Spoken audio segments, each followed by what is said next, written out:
Yeah, it is really time for prayer, and we pray that the good Lord sees us through this time. It's really difficult, and looking at our health system, we don't want to get many cases because we cannot handle that. You know, it's a very delicate balance right now in the U.S. There's a real delicate balance between people's lives because of COVID-19 and the economic impact that it's having on small business owners and all people across all the different value chains. It's just wreaking havoc, and it's really difficult to know where you start. You know, what balance you have to try to reopen the economy, and the leaders are going to have some very, very difficult decisions to make in the coming weeks and months here in the U.S. I know that for sure. It's equally as difficult here, and I think the president is under a lot of pressure, being asked to open the economy, and yet the health situation is also not very clear. Mm-hmm. Of course, many of our people are hand to mouth, so the Mm-hmm. 2 weeks under lockdown is already bad. So going another 3 weeks is really a challenge. So we really pray that things get better. And this is a global village. If things are not good in America, then they can't be good here. Because we still have citizens who want to come home, and it is their right to come home. So we are going to have a lot of challenges in the coming weeks because many people want to come home and definitely don't know how they travel. And when they get here and they're sick, do we have the services to attend to all of them? It's Amen. a difficult balance. Very difficult, very challenging. With Field of Hope, we've had to cancel trips and interns and training sessions, and we're just a very, very tiny NGO, but I can just imagine that the impact of so many so many interactions being canceled and so many situations that have stopped because of this, not just in Uganda, but of course all across the world. It's everything's come to a screeching halt. So prayers will continue for sure. Yeah. And even when you look at these technologies, you can't have everybody getting onto this. The learning curves are not going to be quick. So you cannot say that we are going to turn to technology and have some actions taken. Of course, schools are closed now, and some teachers are trying to reach their students in one way or another, but they can't reach all the students. And definitely the bigger majority of the students cannot access a phone, they cannot access the data. So it's really a challenge. It's going to be a big, big challenge on us, and we are losing school time. We are losing working time. Everything is going to be difficult as we push forward. Yes. The how many cases now are there in Uganda? Do you have a feeling for that, Ronald? I don't have the actual, but we're standing at 50, 55, and then 15 probably have been discharged. And then when you bring in the latest the latest of the truck driver, plus the other truck drivers that are coming in. We want to see the weekend, how it goes. Yes. Yeah. Well, prayers will continue, Ronald. I hope you know that, and we love our friends in Uganda and want only the best for you. So I guess that's what we can do now for now. Yes. We just need to keep each other in prayer and keep supporting ourselves. And any ideas, of course, that come around, what we can be able to do, we think about them and we try them out, and we see what is possible going forward, really. Yeah, I did respond to, I think Brian and Nicholas were working on that project that you're aware of. So we'll continue to pursue that and learn what we can that way too, just so that we can try to stay in communication with the teachers who are able and yeah, as you said, we'll continue to collaborate and do what we can. Please let us know what we can do too, in addition to that, Ronald, to the extent there's something that you think of. Yes, we will keep talking and keep discovering what works for our situation as we move forward in this. Amen. And so, Mike, I'll leave you for now as I try to call and see some of the people if they are connecting, and also try to support these whose video is not. Yes, please. And Brian is here, so probably Brian, Mike is online. You could have a chat. We've been chatting for the last 5 minutes while you were lost. Sorry. As I look for other people in here. Yes. Good morning, Mike. Brian, my friend. Good Yes, morning to you. Good morning, sir. How are you doing? I'm doing fine. I'm doing fine. Locked away in my house. That is everywhere, even here in Uganda. And you are locked away in your house as well. Yeah, but I can still, actually, I still go to the farm to make sure work is being done. Yes. And all that. Yeah. There are still. Sorry. There are still activities going on the farm, I assume? Yeah, farm work continues, provided you have farm animals, that has to keep going. So that's it. Yep. Yeah.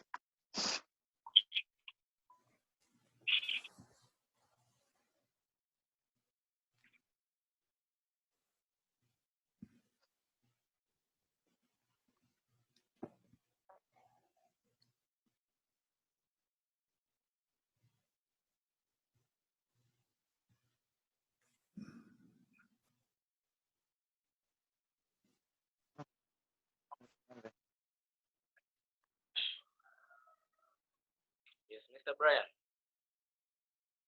Please. Yes, Colin. Good morning. How are you, Colin? I'm good.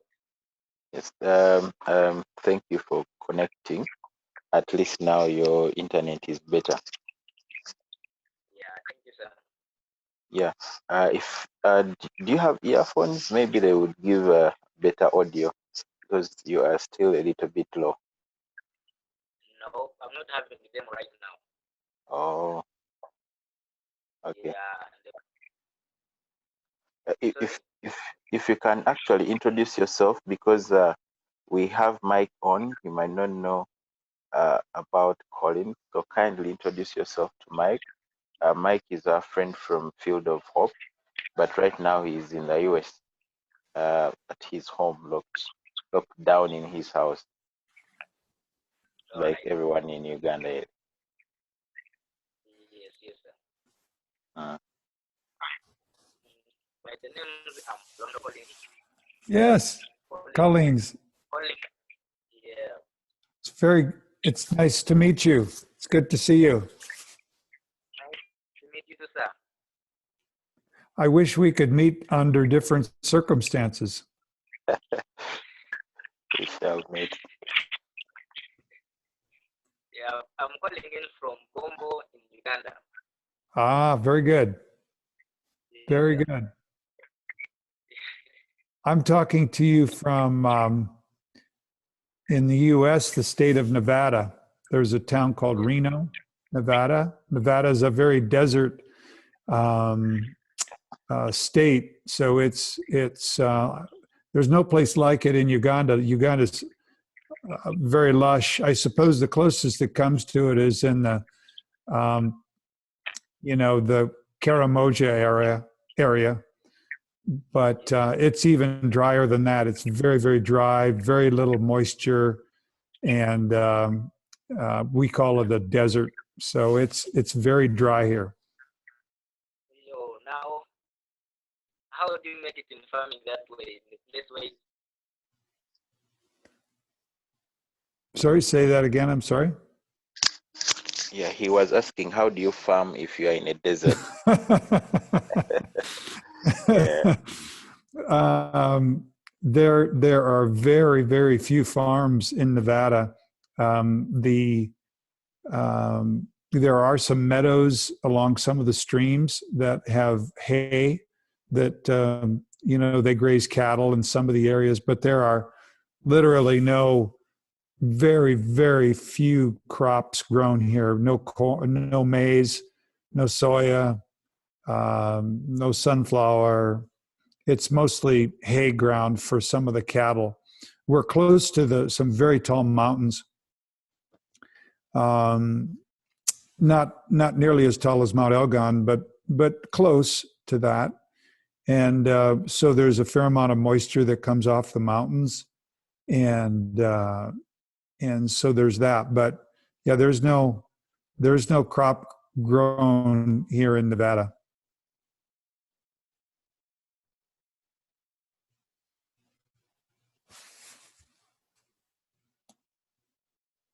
Looks like his computer may have locked up. Yeah. Mike, did you say there is no crop grown in Nevada? Yeah, there's very, very few crops grown in Nevada. So that means you guys are cattle farmers. You look after animals mostly. Yes. Mm-hmm. Okay. Yeah. So all your food is imported. Yes. Yes, it comes quite a lot from California, because California is right next to Nevada. Oh, but California is also like a desert, so they grow a lot of apples and fruit. Yes, they have extensive, it is like a desert, so they have extensive irrigation that irrigates the desert, and lots of fruit trees, nuts, vegetables, and that sort of thing that's grown mainly from irrigation, from the runoff from the snow in the mountains. Oh, okay. So doesn't that make your food supplies very expensive? It can, yes, and very dependent on production in California. Yeah, it can. A lot of times the prices are normalized pretty well across the U.S.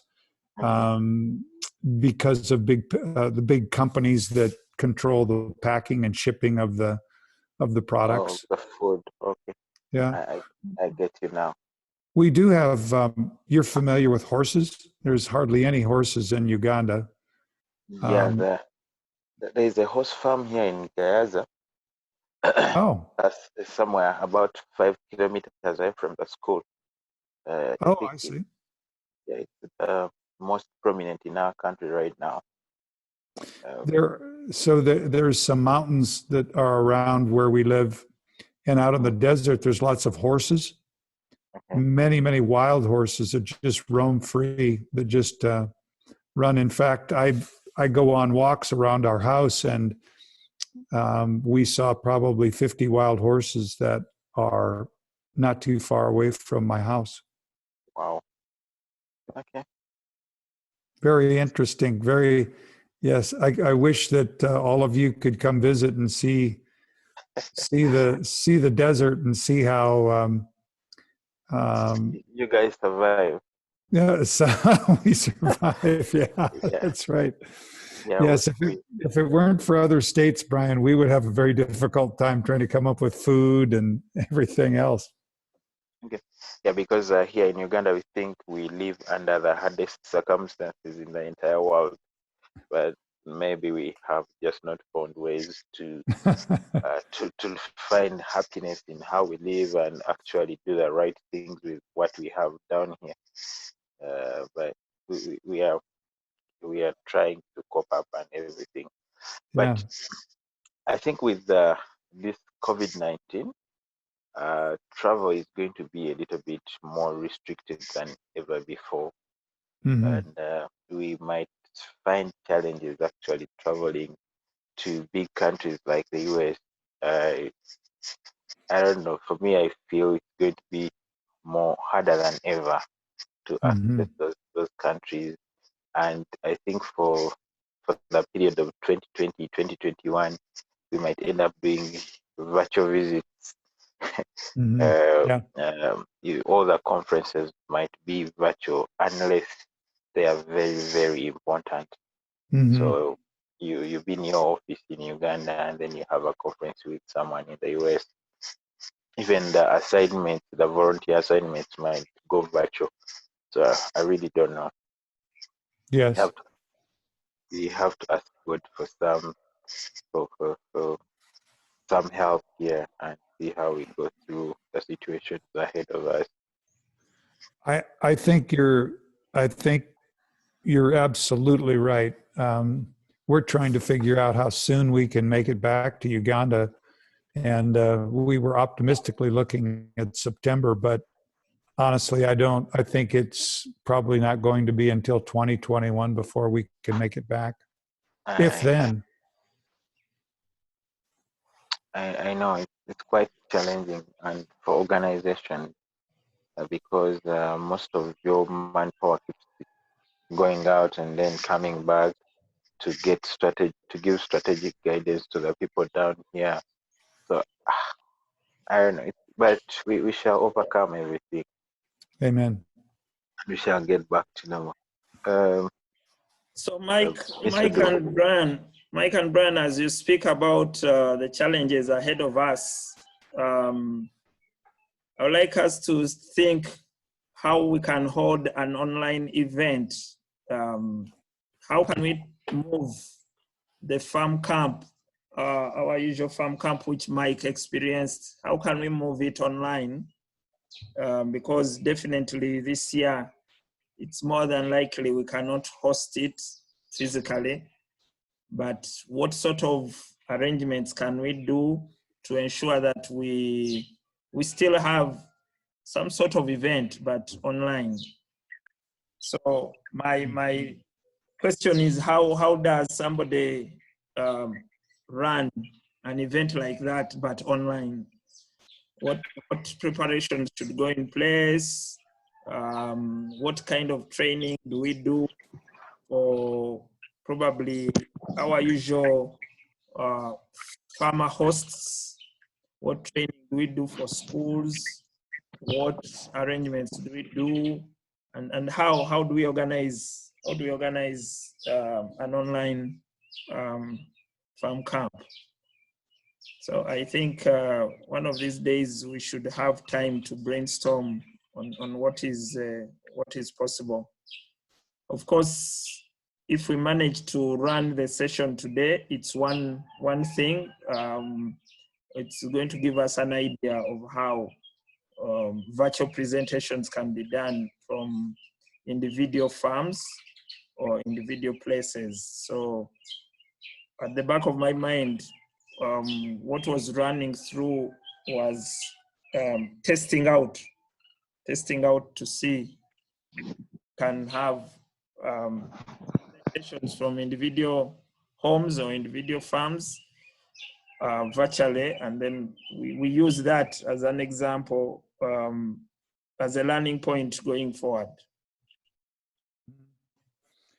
I think that's a great idea, a great thought of how you bring Farm Camp online into a virtual meeting. And I'd be very happy to work with you with suggestions and ideas and possible speakers and I think that's a very worthy thing to pursue, because I'd hate to see the idea. I'd hate to see Farm Camp not be held. Of course, you can't have it in person probably this year, but the value of it in communication and the learning that takes place at Farm Camp is so valuable that I agree that something needs to happen, that we need to approach it in some form or fashion. So I'd be happy to work on that, Ronald. I think that's a great idea. I think one of the things that would have to happen is the connectivity. We'd have to really work hard, I think, on connection networks and to get people connected would be one huge thing that we need to work on, I think.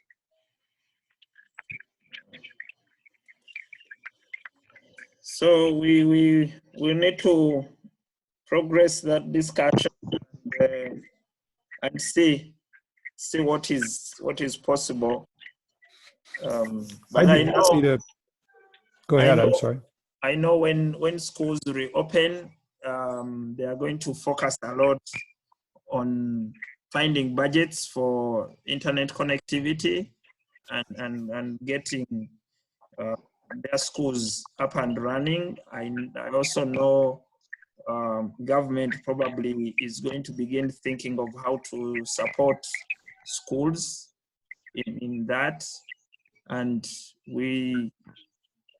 the public will be pushing further as far as virtual interaction is concerned, because even when we start school, I don't think we shall have agriculture students meeting physically in their usual seminars, so the teachers cannot arrange those physical meetings, but I think the opportunity will be with online programs. So I'm more than sure that the schools are going to work harder towards finding budgets for connectivity, but also government is going to do its best in that. Mm-hmm. So we have some friends joining us. Becky, you are welcome. Thank you very much. Where are you calling in from? I'm calling in from Chisasi. Chisasi. Is it also wet in Chisasi? Yeah, it's still raining here. Okay. And are you school going? Which school are you? Yeah, I'm a teacher from Wells of Hope Secondary School in Semto. In Semto. What is the name of the school? Wells of Hope. Wells of Hope. Okay. I occasionally travel through Semto to go to Kasaga. You've heard about Kasaga, so probably I should be looking out for your school there in Semto. Okay, nice to have you. Thank you. Is here. I can see some people are connecting. We have just talked to Bonnie, Mr. Bonnie from Bombo, and they told me they were connecting. So shortly, we should be able to have quite a number online, and we hope to have someone showcasing their projects. Collins is on and off. Okay, Collins, are you there?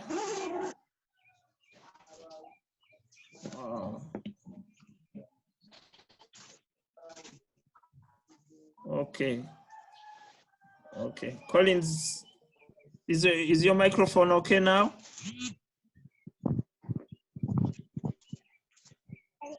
I think he has a challenge with his network connectivity, so you won't hear him most of the time. And he might be using a laptop, but he doesn't have earphones, so getting his audio is quite hard. Okay. Yeah.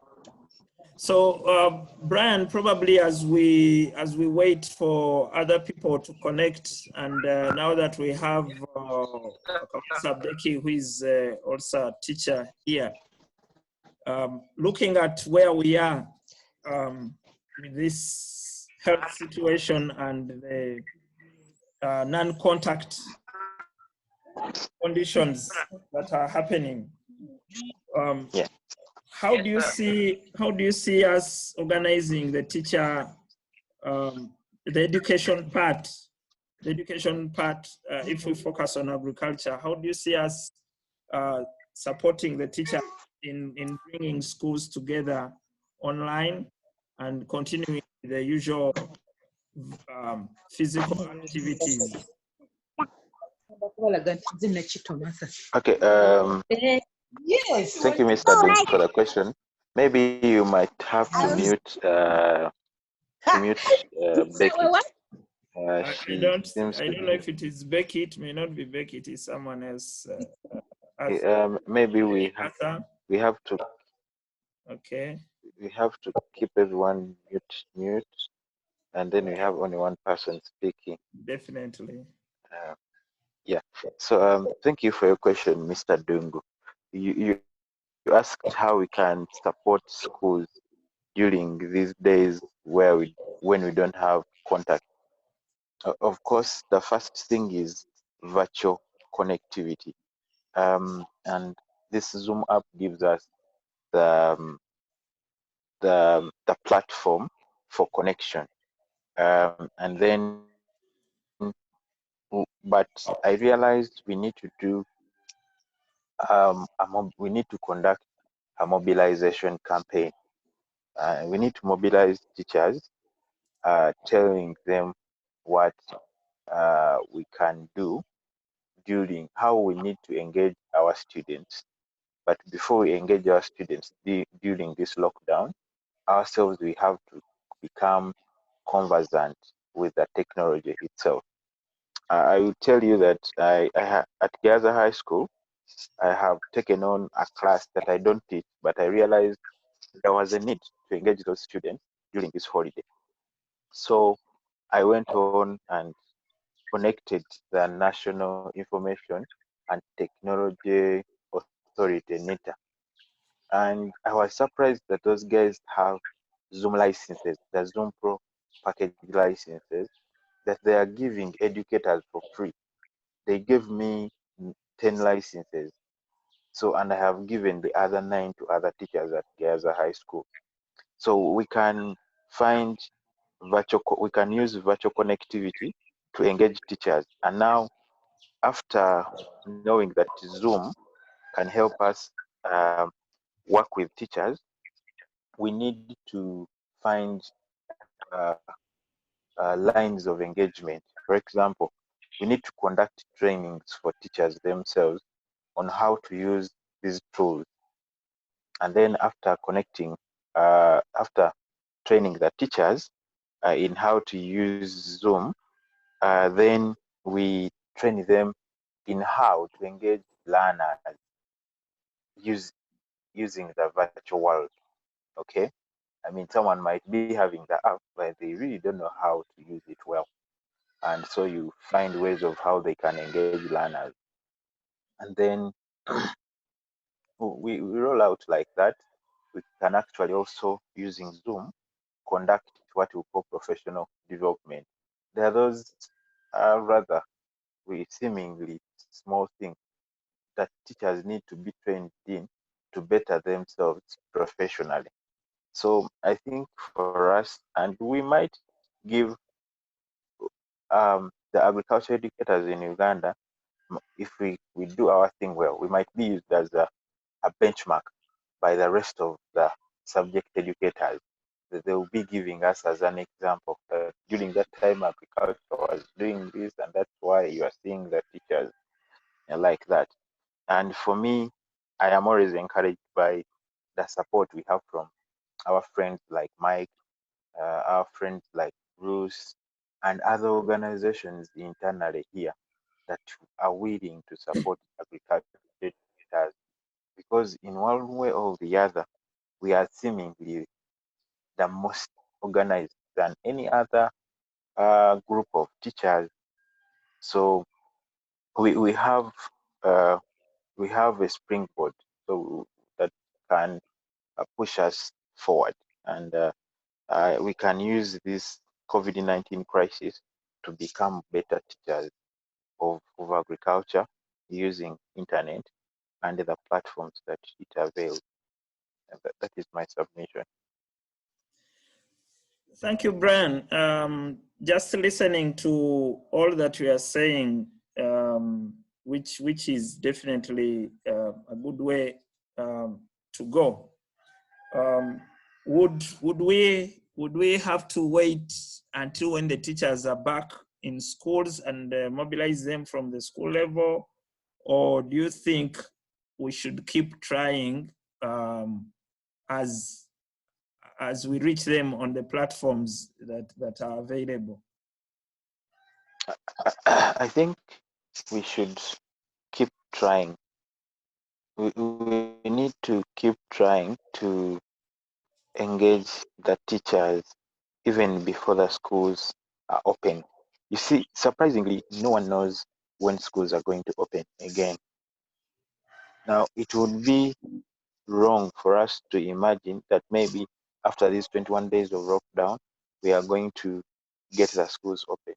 What if more cases from the public arise, and because of the fears, enough healthy facilities, the president says, no, let us keep at home. There is right now a perspective actually that the president may lock us down until the Namugongo, the Matters Day celebrations pass. So that might be another 21 or 28 days of lockdown until like 5th June. So if we keep losing time, then the year might end without us doing anything. So I suggest that we keep engaging teachers. But this team, like Mr. Dungu, you know the teachers in Uganda and many other workers, we enjoy our comfort zone.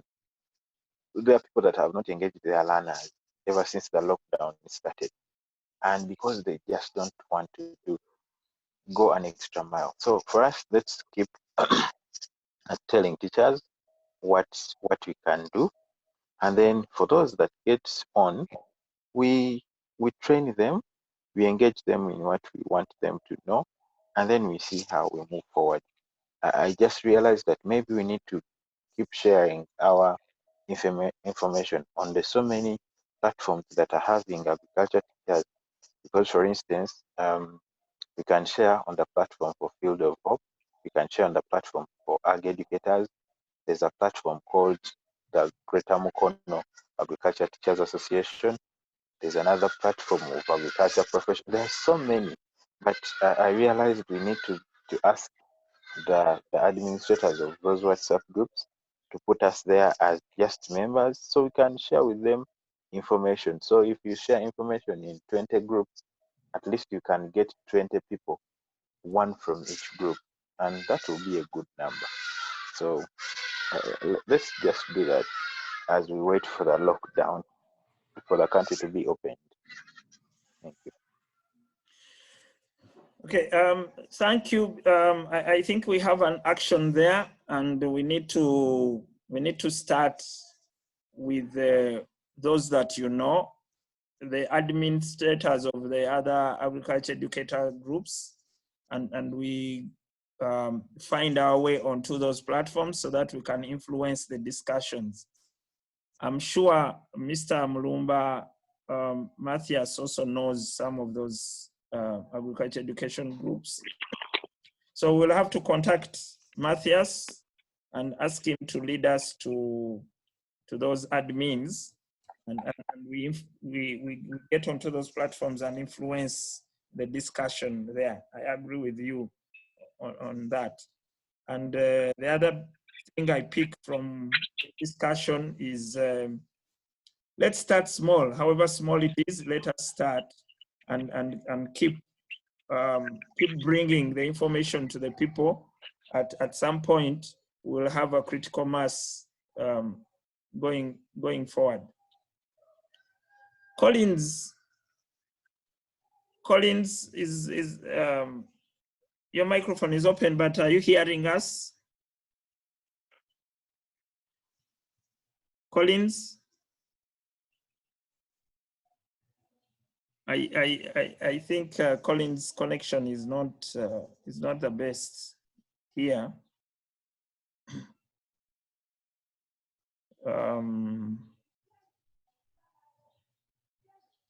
Arali, the other techno is Geoffrey Mutegeki.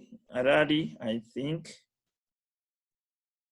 from the New Vision, who is connecting here. But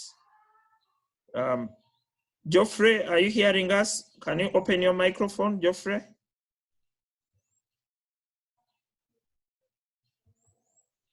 Geoffrey?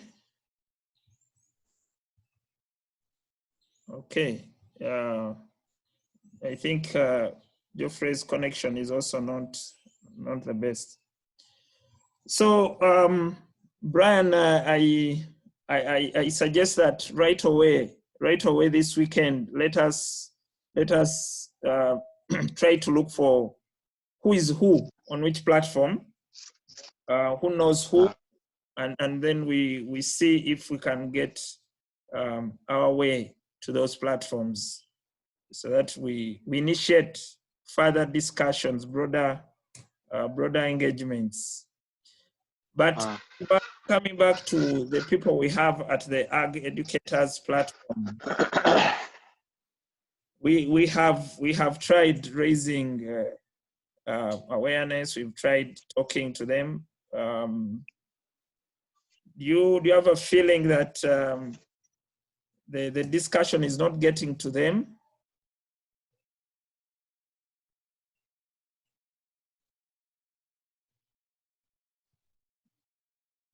Brian? Yes, sir. Do you have a feeling that the discussion is not getting to the people on the Ag Educators platform? I think the teachers are just reluctant, and the first thing is we need to find out, do they have the kind of equipment that can help them, for example, use Zoom. If someone has a phone, what is its capacity? Some people think for you to use Zoom, you maybe have to have a laptop with you, a tablet with you, and you can't use an ordinary smartphone. So we need to demystify a few things, okay? But then again, Mr. Dung, this is change. You know that curve of adoption. So there will be those early adapters and the laggards. So we need to, like I said, we need, like I always say, we need to find champions. For instance, I am surprised this gentleman from Iganga is not on. What is his name? Jimmy. He's a very good champion in Eastern Uganda. But we also need to find a champion from maybe Western Uganda. We just what is it called? We just tag those people. We tag them, and we know these are our champions, and we always make sure they are thinking in what we are doing. So we are keeping tabs with them. We are always in the same line. As we influence others, actually we might call them influencers. I know we don't have the resources, but we just need to find those kind of people and then model them into what we want to be seeing. That is the only way we can influence the rest of the pack. So I'll tell you that every time if you post your information on those groups, the WhatsApps, I'll give it like an hour and come click on it and see the information on it. You'll see that 100 people have seen it, but then there'll be no response. But if you posted a funny video, there'll be 1,000 responses to that funny video. So that what that tells us is that people kind of not interested in educative stuff, but the only way to move forward is by identifying champions or influencers that are going to influence the rest of the pack. Okay, Brian, we will continue with the discussions. I can see we have a poultry farmer, young farmer.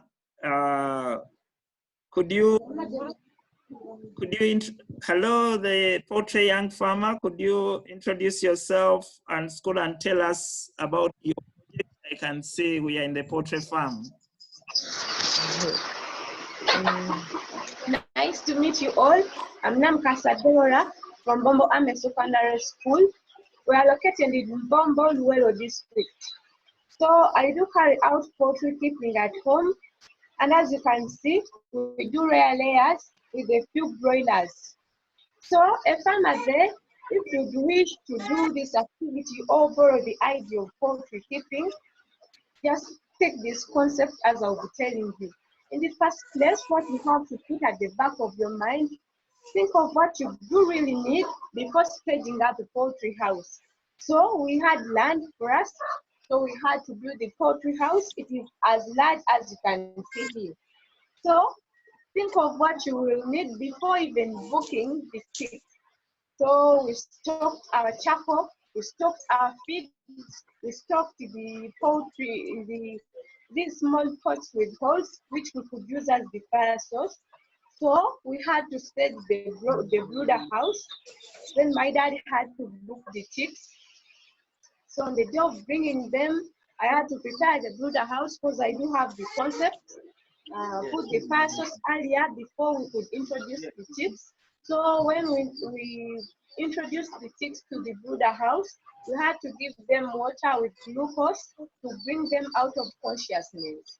So this project is more productive if you're a farmer there and if you're anyone there wishing to start up this project. So as you see,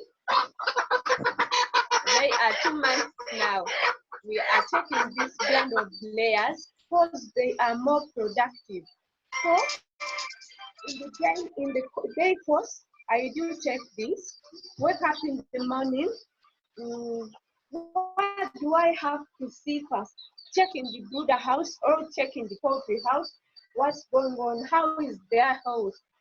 So for now, I provide the feeds in the morning, then afternoon, and then in the evening. So when I do wake up, I have to check whether they had completed their last feed, check on the drinkers if they had completed their water, check on the feeders if the food they had completed it, then check also on their health, keep monitoring, whereby you do check record keeping.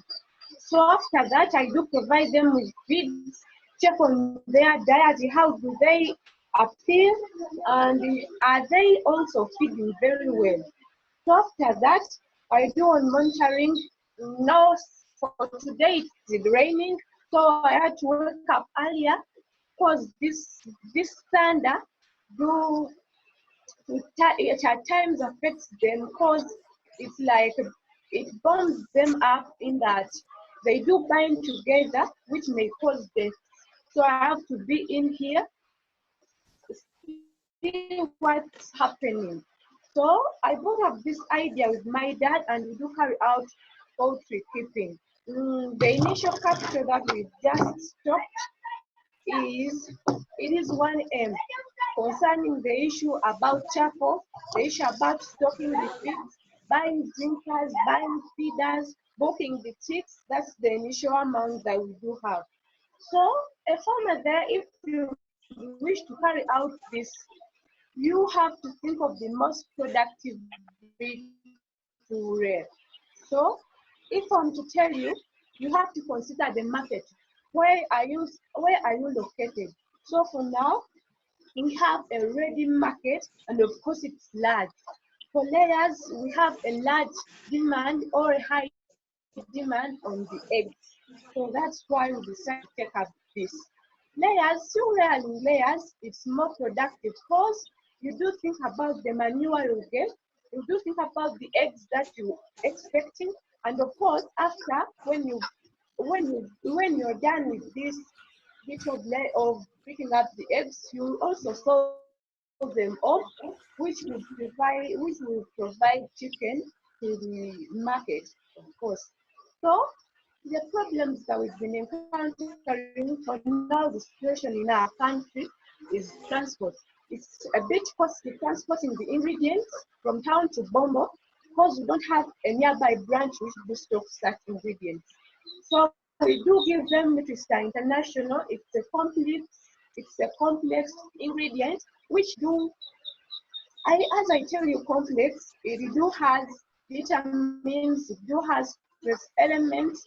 So, and of course, keeping up these layers, you have to think of what you buying the ingredient. What you do have to think of is that which kind of ingredient do I really need? So for us, we buy Nutristar International. It's the ingredient. It do have these parts inside the layers so that to keep them all, to prepare them for laying eggs. Then the other thing is we do provide them.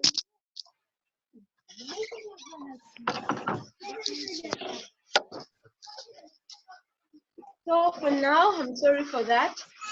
So for now, after that, we do provide them with vegetables to keep them busy.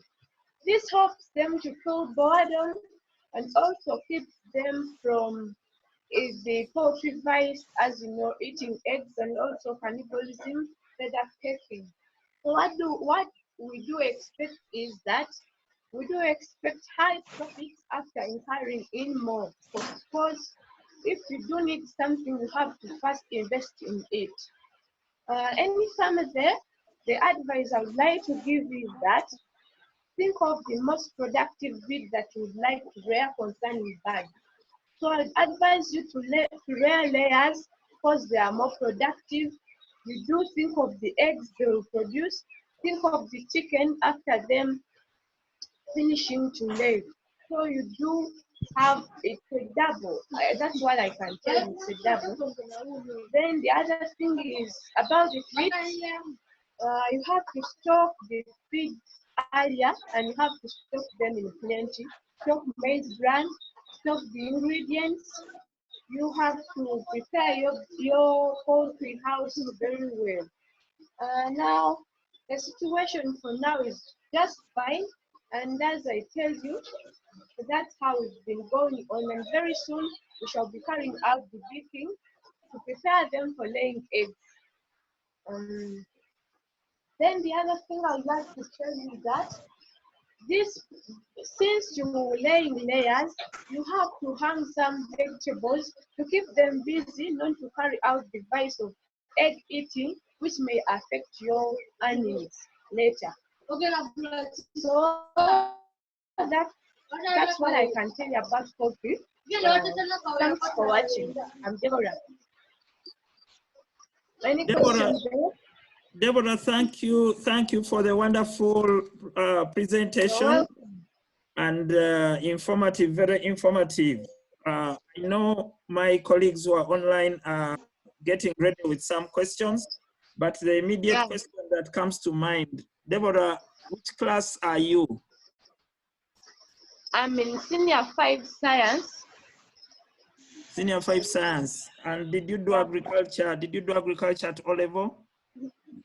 Yeah, we do carry out agriculture, we do rear layers, we do have a piggery project, and also do have some farm work that we do behind there.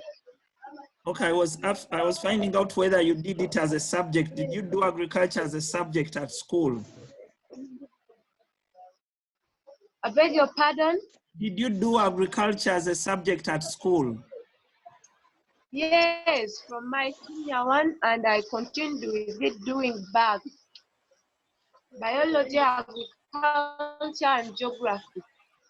Okay, I wanted to find out when did you learn about poetry? Which class did you learn poetry? In which class? We started poetry from senior 3. That's when we started up this lesson, and then we do also had a poetry house. It's still there because we have a poetry house at school, and I was one of the participants in that case because we do carry out home, so I had to copy up the concepts, then bring them home also. Okay, so the training at school has influenced your way of work at home. Is that what you can say? Yeah, it's so much interest to me. Okay, friends, do you have any immediate question for Deborah? Of course, Deborah is going to be with us for some time, but do you have any immediate question for Deborah? Yes. Anyone who has a question for Deborah, you can raise your hand. There is a button for raising your hand if you have a question for Deborah. Okay. I have a question for Deborah. Okay, go ahead, Brian. I don't know if you can hear me well, but I'm asking, was the starting of the poetry project at home her initiative or the initiative of her parents, and she's just giving them voluntary support? Thank you.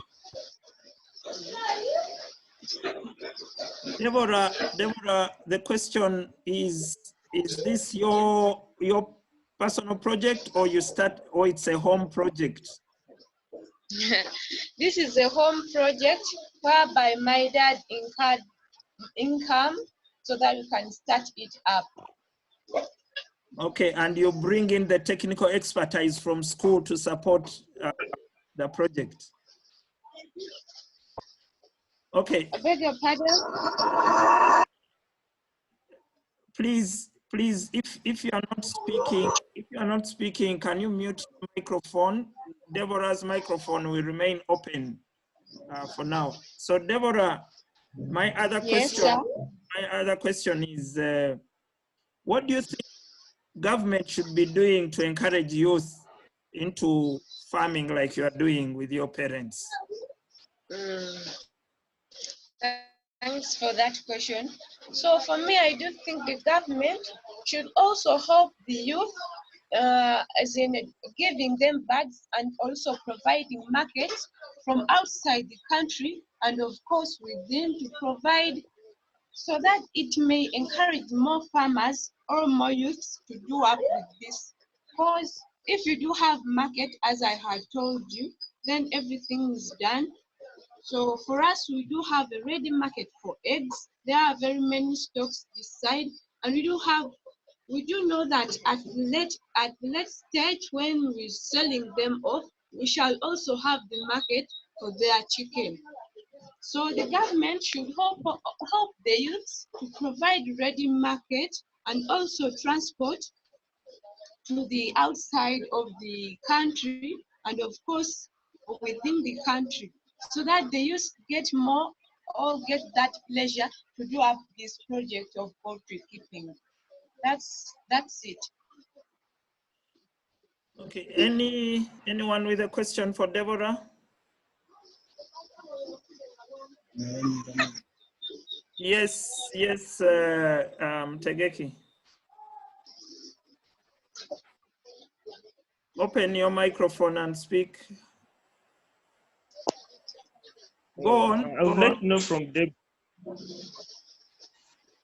Am I on now? Yes, you are on. Speak now. Okay. I would like to know from Deborah, how is she getting in touch with other course-mates, those who are doing bag or agriculture, to share this information, because she might be having a lot and other students also are having a lot that they can share. Are there any means, virtual means they're using to get this information to each other? So with that, there are very many means, course, at our school, we do have a WhatsApp group known as Bombo Ame Young Farmers Club. So if you're there, would like to join, you're most welcome. And of course, anyone there, because we do have groups that we formed in this vacation that we're having. So that's how we do share the concept. And my friend, or I do have a friend, she also gives me some of the ideas, and I also give her some of the ideas. So it's interesting if you do join this group, Bombo Ame Young Farmers Club, and also the other group of the science class, A level. Thanks. Okay, it's been interesting hearing from you, Deborah, and we have quite a number of people online as far as America, and so your voice has reached many, and we want to encourage you to continue with us going forward so that we can use you to probably speak to many other youth elsewhere. Okay, sir. Thank you so much. Is there someone ready to present a project? I see other youth online. Anyone ready to present a project? Anyone else ready to present a project? Okay, Falak, continue. Falak, continue. Yes. Falak, yes. Hello? Yes, please, go ahead. Yes, good morning, sir. Good morning to everyone. Good morning. My name is Falak Sher, and I'm a student of Muyenga High School. And I am 18 years, and I'm in senior 4 class, and I'm part of the agriculture club Muyenga High School. Right now, I'm not at my project due to the fact that rain has caught me up, and I can't really move out due to this situation of Corona. My parents have really been restricted on me, and they're like, if the rain can stop, you can continue otherwise and expose your project.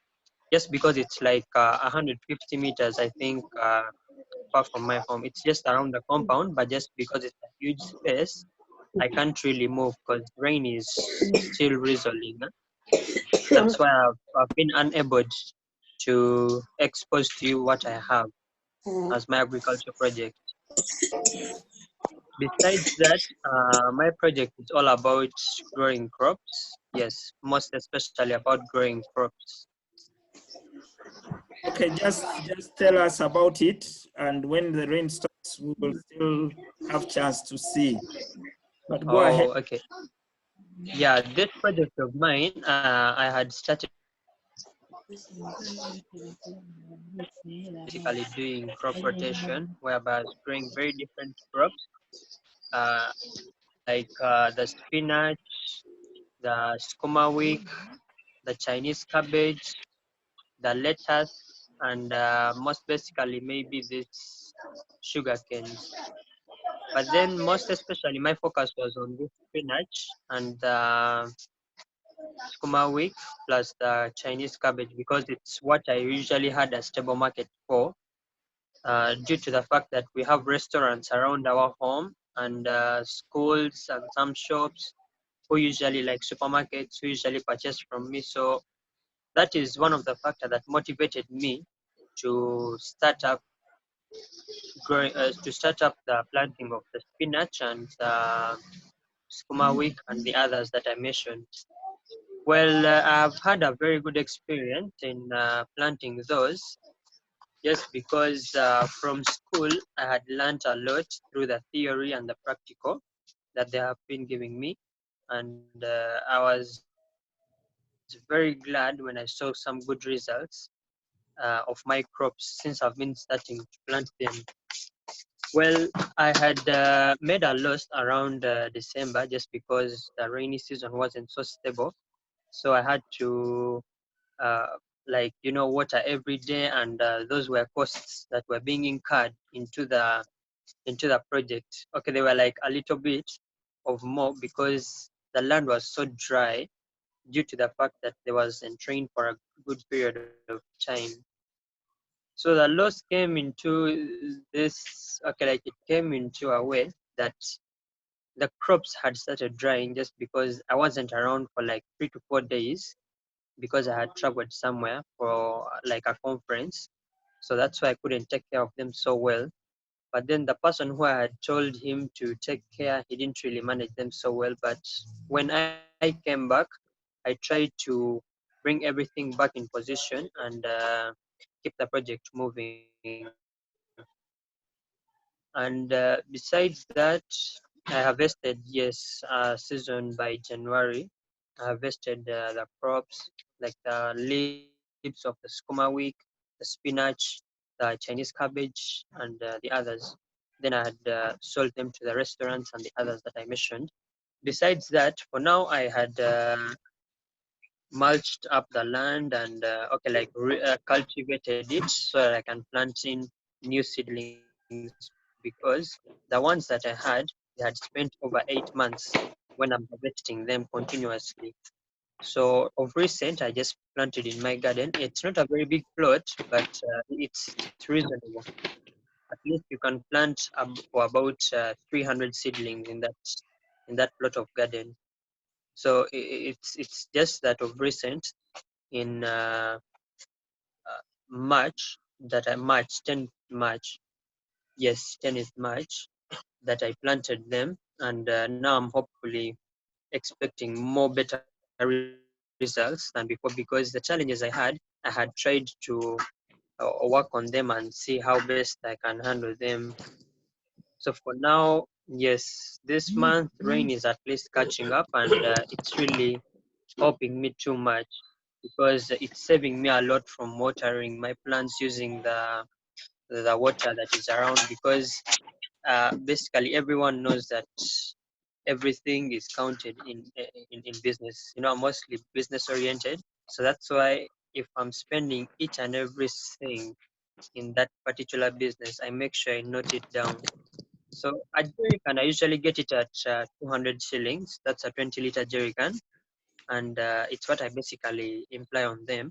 And if I'm to water when there isn't rain, it's like I'm watering about 12 jerrycans per day. So if I'm to count all that money and calculate, I find that it's not so much as benefiting as the rain, but however much, we farmers, we don't have to like depend, okay, like we don't have to only depend on the rain. We have to always have a plan B because rain is not the basic factor of what we have, of what, okay, like the basic factor of mine, because it's not what I have to really depend on because it's something that is usually tricky because last year there was a different raining system, and then this year it's a very different one also. So yes, that is more about that. Maybe to add on that is that it's not very tiresome to maintain them because okay, like it's not very tiresome because the skuma week and the spinach, I think most of you know that we usually harvest the leaves and then we sell them, not the whole plant. So you find that when you keep harvesting and you keep, you know, applying around good manure, you find that you will keep harvesting for a very good period of time. And by the end of everything, by the end of the by the end of your harvest, like after a very good period of time, when you feel like the plant cannot bear like some good leaves to an extent, you can maybe uproot it and then you plant in the new seedlings. That is season after season. So to me, basically, I for the last harvest, I had harvested the skuma week and the spinach for 8 months. That is when they had. That is starting from when they had their growth, like when they had started uh, getting mature, and then they were being able to like harvest them. That's when I started harvesting, and I had harvested for so far like 8 months because it was my first experience. It was a little bit tiresome, but for now it's not tiresome just because I have realized on how to take care of them and how to maintain them, how to keep them very well, and how to incur in less costs than more costs. Because you know, urban farming nowadays very many people are having chemicals that they're using, of which they're too expensive, of which everyone knows about that. But then, due to the fact that my neighbor has a poultry farm, she usually gives me the wastes just because she used to dump them. But when I got that idea from the school that those wastes can be used as manure, I usually carry them every day to my garden, because almost every day she cleans her place where the poultry house is. That is one other way I've tried to benefit from my environment, and at the same time it's a very good benefit to my garden, because I'm seeing very, very good results so far. Because I planted the seeds some few days back, but they're having really a quick growth, just due to the fact that I'm applying in this organic manure that is for very many different sources, like the ash, the wastes of the hens, sometimes the cow dung. I just keep monitoring around and seeing where best I can get the manure, because the sample that I had for the hens manure, I had implied it in the garden, and I saw very good results. So due to that fact, I had really struggled hard to make sure that I keep on implying in more manure to get very good results. Yes. Then about the market, I think I've already communicated about it, and maybe if I could talk about some challenges that I'm facing, is that I'm not very well equipped for now.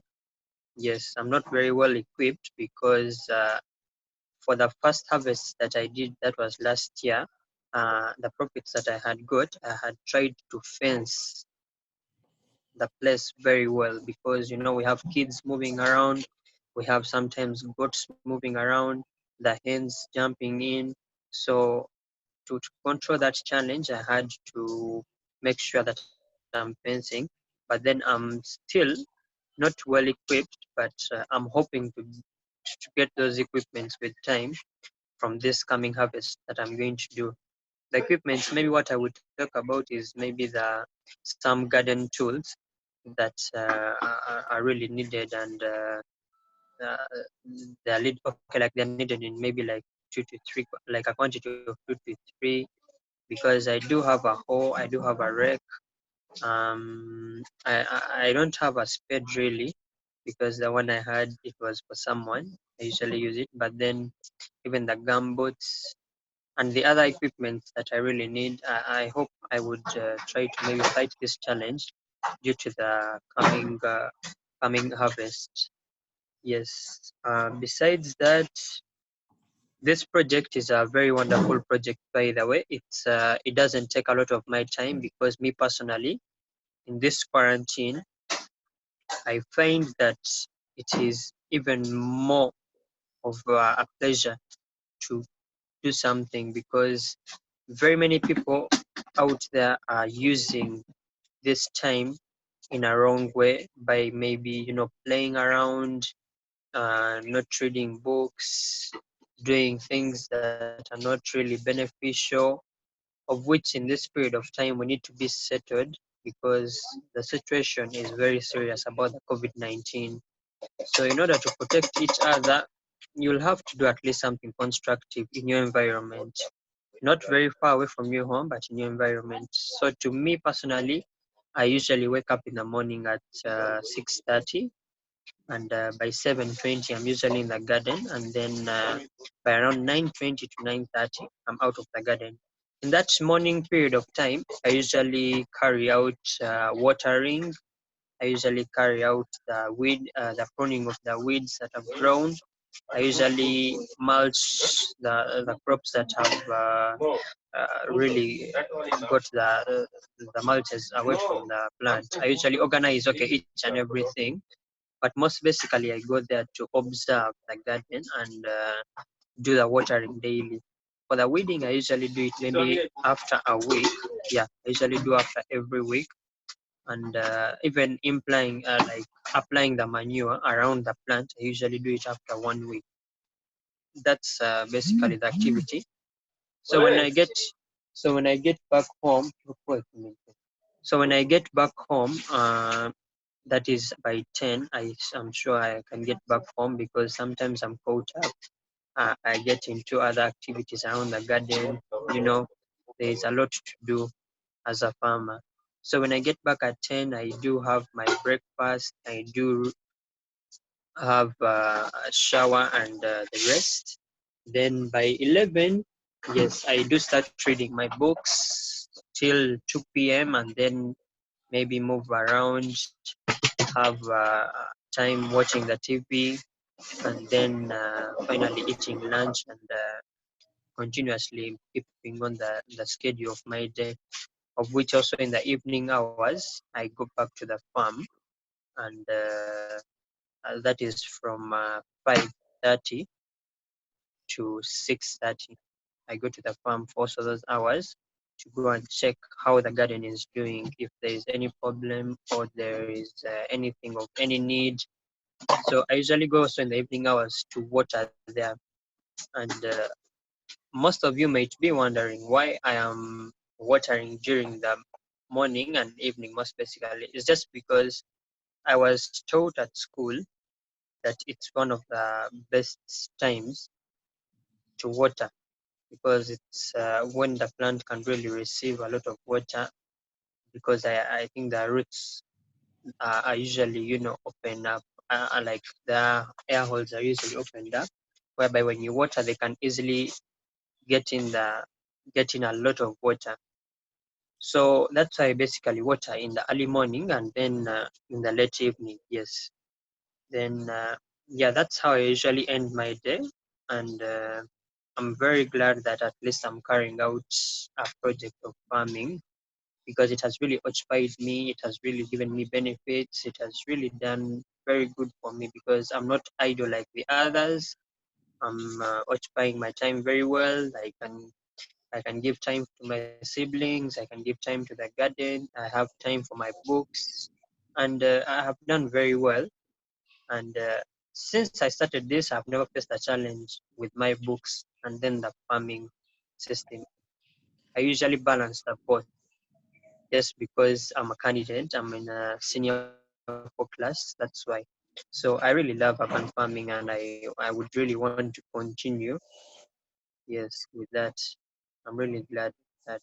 Thank you so much for listening. With time, I think I'll be taking you through my plants and the crops that I've planted, because it's almost stopping to drizzle. Yeah, I think I'll be taking you through in the next 20 minutes, hopefully, so that I can give you a view of what I was talking about. Thank you so much for listening.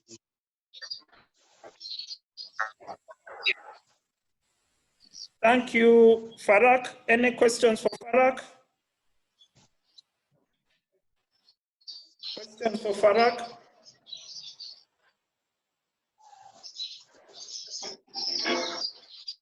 Okay. I have one question. Yes. Farak, how supportive have been your parents in terms of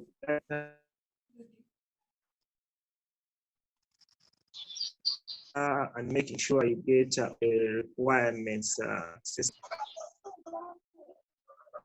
Oh, yeah. For that question, I basically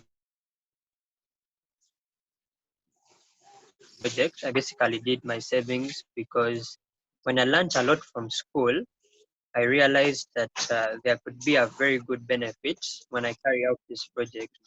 So I carried out some savings of mine and got some contribution from my mom and my dad. Yes, they contributed a little bit to what I'm going to start up.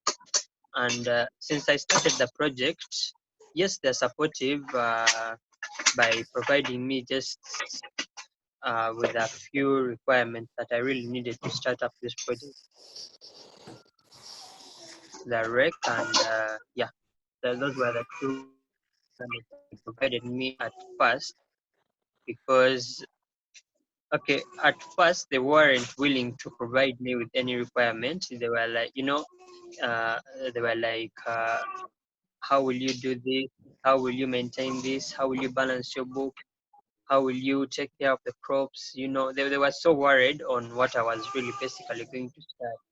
So when they provided me with the requirements and I started digging and mulching the land and, you know, preparing each and everything and planting the crops, they really realized that there's a lot of benefit and a lot of good that I'm doing in that farming, because in most cases, last year's season, I had a side, okay, like around one side of the garden, I had also started planting the amaranthus, of which we eat at home basically, even the spinach and skuma week, but mostly for business. But of course, the first harvest, I had given it to my family. And when they really tested the first harvest, it was really very fresh and very good, okay, like very tasty, because it was way better from the market, because you know, we all know that in the market things are there but not as fresh as from the garden. So when they tested the greens that I brought from the garden, they were really surprised, and you know, they were really touched. They were like, "Wow, you're such a grateful son, because you have really managed to do what they think I couldn't do it." So that first harvest of mine is what motivated them to keep supporting me till now. Maybe if I have a little bit of challenge when I'm not around, that's when they usually help me. But otherwise, I'm managing this project alone. Yes, Thank that you is very how much. the support. We will come back to you with other questions. We will move quickly so that we get some more presentations. Okay, then thank you, sir. I'll be waiting for you. Okay, please mute your phone. Kanyere Amos, I can see Kanyere Amos. Are you ready to present? Kanyere Amos, are you presenting? Amos?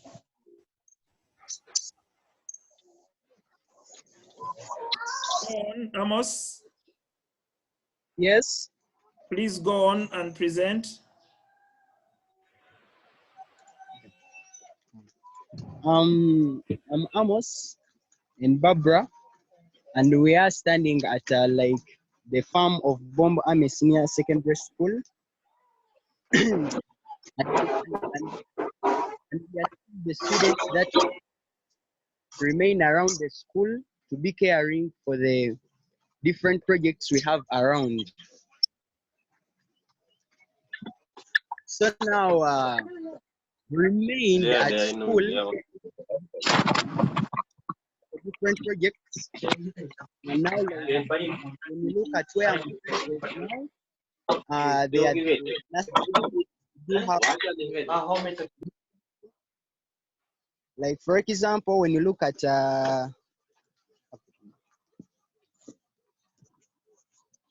these are the one for the skuma wiki that we shall be soon planting, because now they have reached at the stage of transplanting. And still we have some eggplants there. We have our gooseberries that we are also soon transplanting. Actually, when we had this breakdown of the coronavirus, we as the young farmers, we didn't like look at it as something that is so okay, like something that is so we didn't look at it as a very big problem, because we've managed to carry out a break still, though there is the breakdown of the disease. So apart from this, we have projects that we have covered. Now, for example, when you look at our poultry house, we do still care for our, it's still a problem of market, but unfortunately God has helped us. And these are the female birds of ours, as you can see them.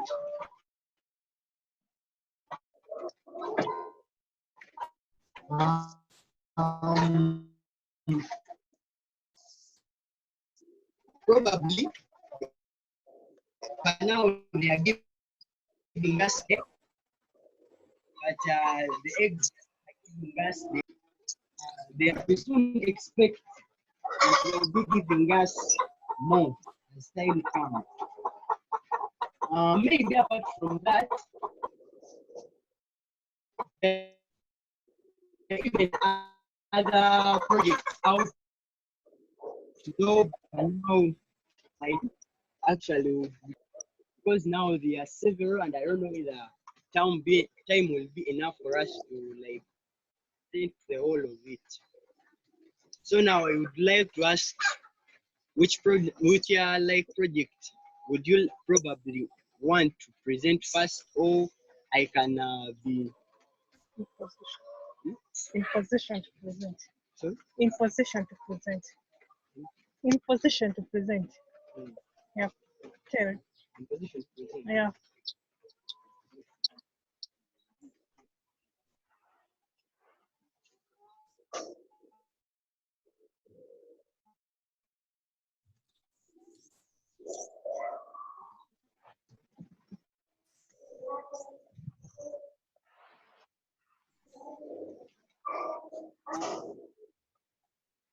As you can see, we have a new ongoing project and, of strawberries. When you look at our strawberries, in fact, we've just transplanted them. And when you look at the way we positioned our gardens, we try to show the young farmers that of any, as long as you have any space, actually these gardens, they can be even near your house because they don't consume a lot of space.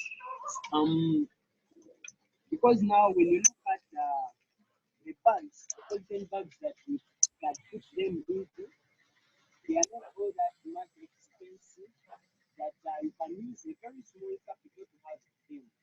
And another thing still, for young farmers, such gardens, apart from even you can use these sacks for sure. They cannot have such projects. Now we try to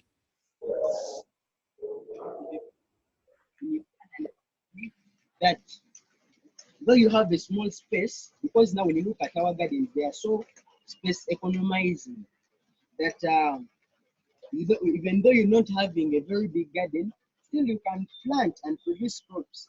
As you can see that today, actually, Agric is the only enterprise actually now that is working today, because most of them, they were stopped. So I do encourage farmers to have such projects. And apart from that, for our project, we do like, maybe I can take you through from the period of, from the start to reach having a garden like this. First of all, we planned on the site where we are going to put our gardens. When you look at the stands, because now we are trying to show you that apart from we are economizing space, that even down we can still plant other crops apart from these strawberries we are having up. And from the start, we managed to choose the site where we are going to put these gardens of ours. And as you look, the site we have in a tree nearby, in that these strawberries of ours, they are not all that much affected by the direct sunshine. So now from the start, for anyone who wants to carry out such a project, for us, we got soil, the black soil around there. There is a certain area where we got our black soil. We mixed it with organic manure. Sun. We mixed it with organic manure from our rubbish pit there. We mixed it then with sand. After that, we got our polythene bags that if you can look at them, they have some small holes that when you're when you're watering them, that excess water can pass through, so that we don't make the soil so waterlogged.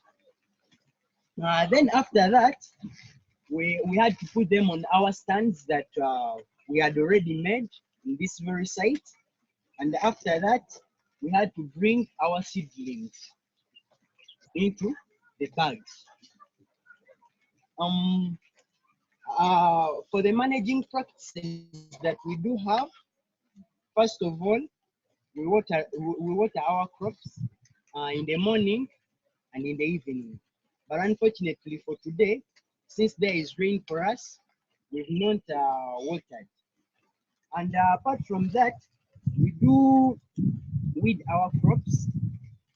But for the weeding, since the gardens are very small, we usually use hand weeding. We just uproot the weeds that are in our gardens. Then the other managing practices, we do manure our garden, and for us, we most prefer the organic manure. You know, nowadays for the inorganic, they have many disadvantages like being cancerous and others. And even still, using the organic one, it's cheap for a young farmer who is just starting, because when you look at like purchasing the inorganic fertilizers, it's a bit expensive. And still, even for the control measures of like controlling pests in our gardens, we still use organic pesticides. For another thing, maybe could be Spraying. Spraying. For the like controlling pests and diseases, we normally spray. Okay, like we use some bit of inorganic pesticides, but mostly we use the inorganic ones.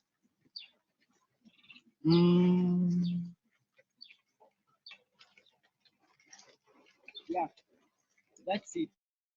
Maybe if you're having any questions. Okay, thank you, Amos, for that wonderful presentation.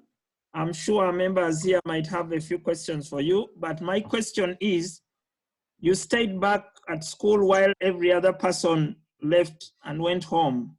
What rewards are you going? Are they giving you for working during this time?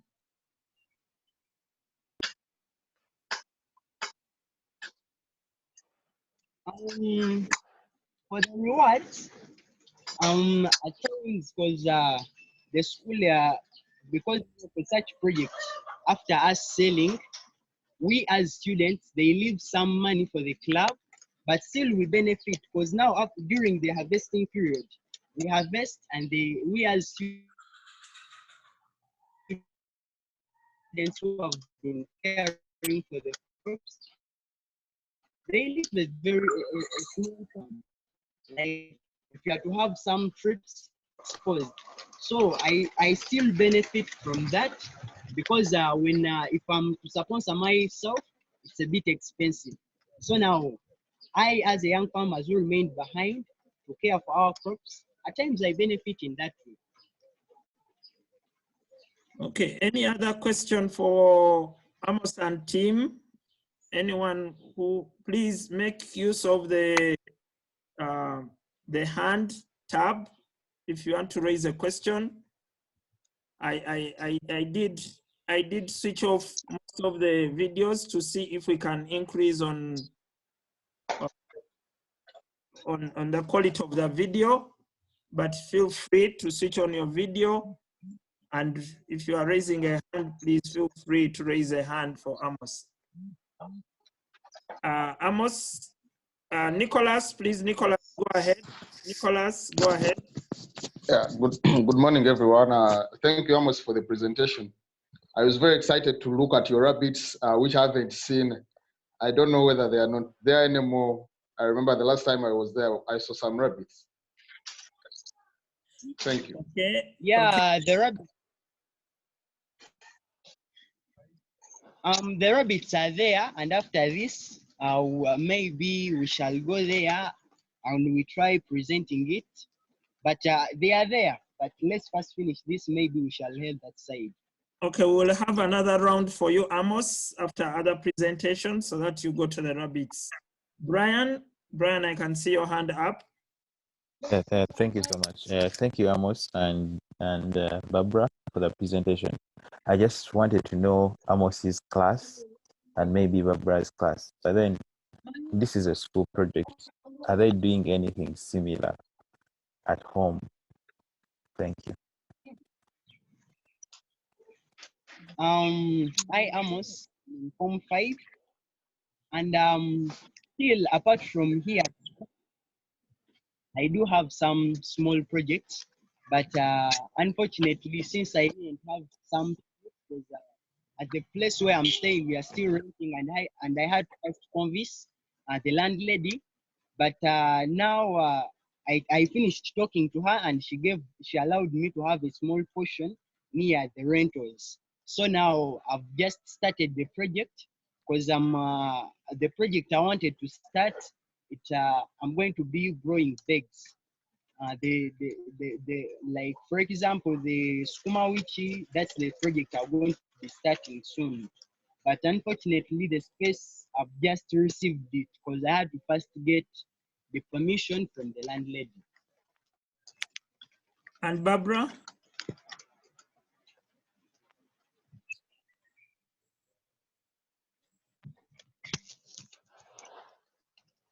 Yes, thank you. I joined the club, then I started benefiting. Barbara, raise your voice. Then I decided to take the project at all, the rabbit. First, when I tried to explain to my dad, he was discouraged. He said no. Even a girl.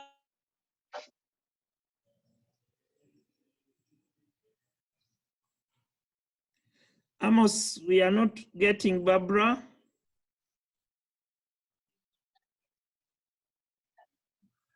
Amos, are you still there?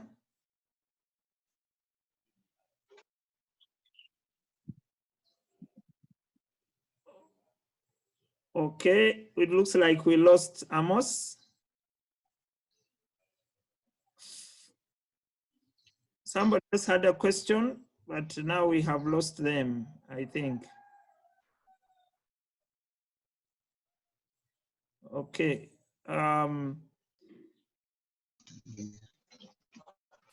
Amos, we lost you. Can you repeat for us what Barbara said? Sorry. Sorry? We didn't hear Barbara. She's now back. Okay. Thank you.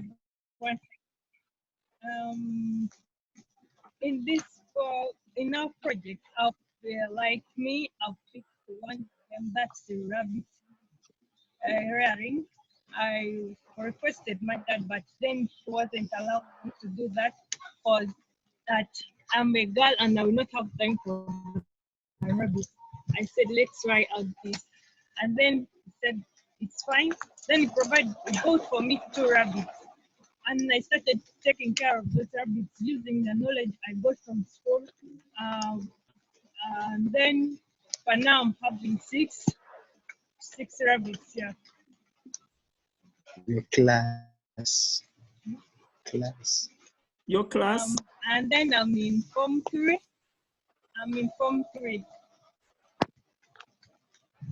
Okay, thank you, Barbara. And we can see your dad was not allowing you to do anything because you're a girl. And do you agree with that girls should be allowed to do anything? No, I don't. Because what boys do, I can also do it. There is nothing that I cannot do. And okay, there are few things that I can't do, but things concerning agriculture, it does not mean that this one is for a boy and this one is for a girl. Okay, I think there are many girls who are suffering the same like you. and we need to reach out to them, and probably your case will be very good going forward to reach out to the rest of the girls. Thank you, team. We want to move on. Who else is ready to present? By show of hands, who is ready to present a project? Collins. Yes, please. Are you ready to present, Collins? Yes, Mr. Ronald. Yes. Can you go on? Switch on your video, Collins, and present. Yes, I'm ready.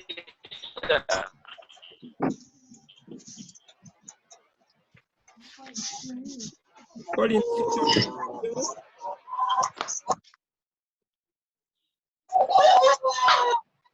I was going to request Mr. Ronald.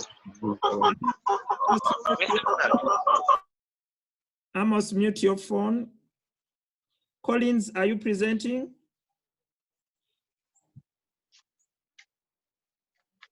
Who else is presenting? I'm sorry, Mr. Ronald. Yes. Yes, Mr. Ronald. Yes.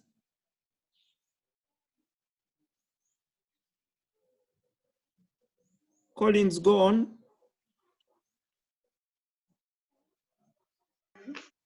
Yes, Mr. telling me the host has.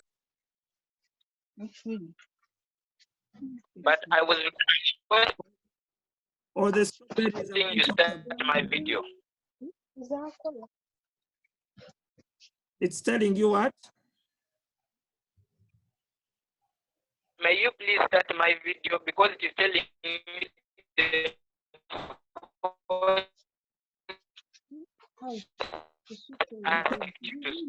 all right. Okay, I've asked you to start your video now. Can you start your video, Collins? Okay. I think you can get me. Yeah, but your video is not coming on. We don't know why.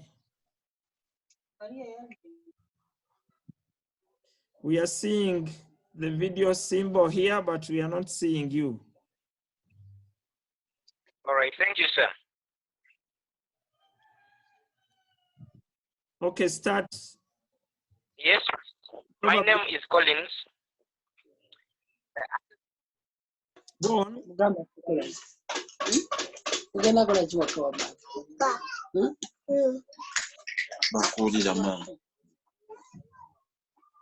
Collins, go on.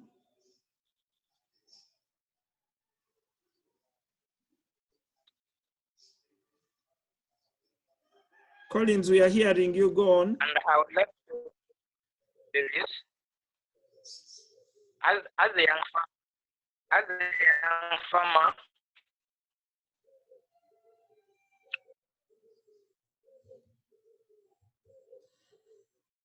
Collins' line is very bad.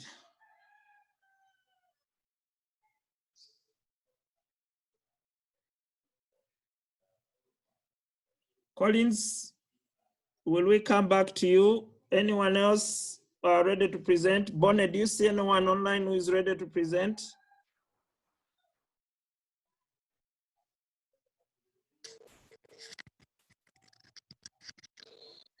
Mr. Doom. Yes. There is a gentleman called Amara. Yes, Amara, please. Amara, go on. Amara, go on. My video is not clear. Like they had said that. Yes. Okay. Yes, Amara, go on. My name is Amara Kato Hassim, a student of Mianga High School. Specifically me, like in this quarantine, I decided to carry out a project of having, local hens and charcoal making. So in this process, we all know that since you're in quarantine, and I mean, so good. Since we all know that you're in quarantine, people are unable to get money to buy charcoal. So me, I decided to sit home. Then I make my own charcoal so that I can sell it to the people, and maybe even you can use it at home. So like every day I can make like 3 basins, 2 basins full of these charcoals. So this is the charcoal that I make. This is the charcoal that I make. So once, if I'm to Uganda, I buy this. A sack of this, it is 1,000, and the clay, it is only for free. So I get it, then I start making it, whereby I'm able to sell it to people around us, whereby 3 pieces are for 500, then 7 pieces are for 1,000. Approximately, I can make like, it depends, like 4,000, 3,000. Like last week, I managed to get a person who came and bought from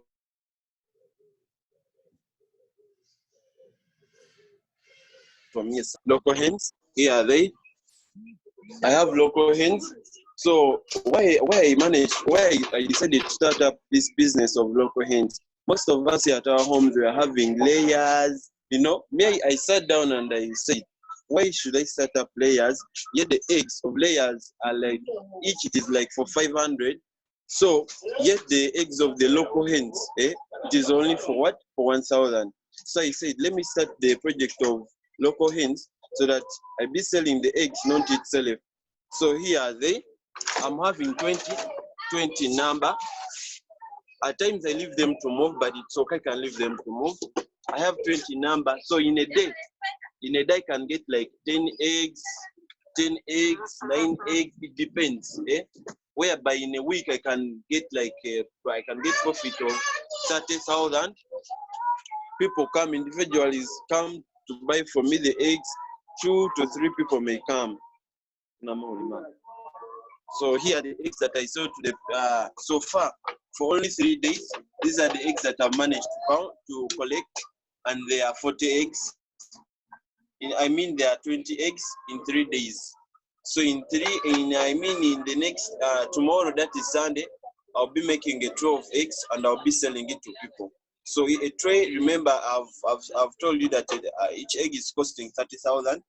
So, I mean, a tray, it is 30,000. So tomorrow I'll be making a tray whereby I'll sell it 30,000. The person will be coming and buying from me. So thank you very much. That's the project that I'm having at home. Yes. Thank you, Amos. Very, very exciting project. I know my friends are going to have some questions for you, but my first question is, I saw the chicken walking and probably going very far. Don't they get into people's homes and you get it with the people? No, like I give them a specific time. When it clocks like to 2, I then bring them inside back the house because I only them to move like for 2 minutes. Then they come back again. I mean like 20 to 40 minutes. Okay, but I saw as if they were going further where you go and chase them back at 2? Or you give them some feeds that bring them back at 2? No, down of my house, I put there like maize branch so that they keep around, so that they don't move away, they don't go very far. So even for them, even the good thing is the neighbors that I'm having, they're able to help me out whereby they can bring them back, or even the friends that I'm having around, they can bring them back. So our community is so peaceful, like they can't steal them. Of course, they'll have to bring them back to me if they have to go far away. So it looks like people know you in this community because you sell them eggs? Yes. You know, first when you're making business, you have to make friends. So that's the first thing that I was able to make. I made friends so that in case of anything, they can help me. So if they are to go, if they are to get lost, they can bring them back to me. Okay, Patience has a hand up. Patience, do you have a question? Go ahead. Okay, can you hear me, Mr.? Pardon? Good morning, everyone. My question is that I've seen you letting out these birds. Aren't your eggs getting misplaced? And what do you feed these birds on? Okay, thank you. Like I had already said, they can't get the misplaced because people who are living around here, they all know me. And because me being like, I sell the eggs to them, they can easily bring them back to me. and I've made friends around here. So I'm unable, like they are unable to get lost because they can bring them back to me, and them being like they know the time that they have to come back here. Like at 2, they may come back. They eat the feeds, and sometimes they put the feeds down the house. Okay, Nicholas has a hand up. Nicholas, go on. Yes, thank you so much, Amara, Yes. for that presentation. Yes. My area of observation was the storage of your eggs.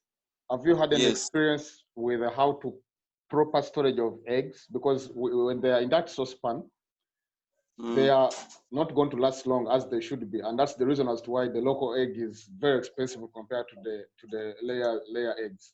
So I don't know if Yes. you knew how to properly store your eggs, and if you don't know, then you can let me know, and I put on my video. I just show you have an egg here. Actually, I don't know. Maybe if you can tell me, because to me, in like I had already said, in 3 days or 4 days, that's when I'm able to sell off the eggs. Okay. Yeah.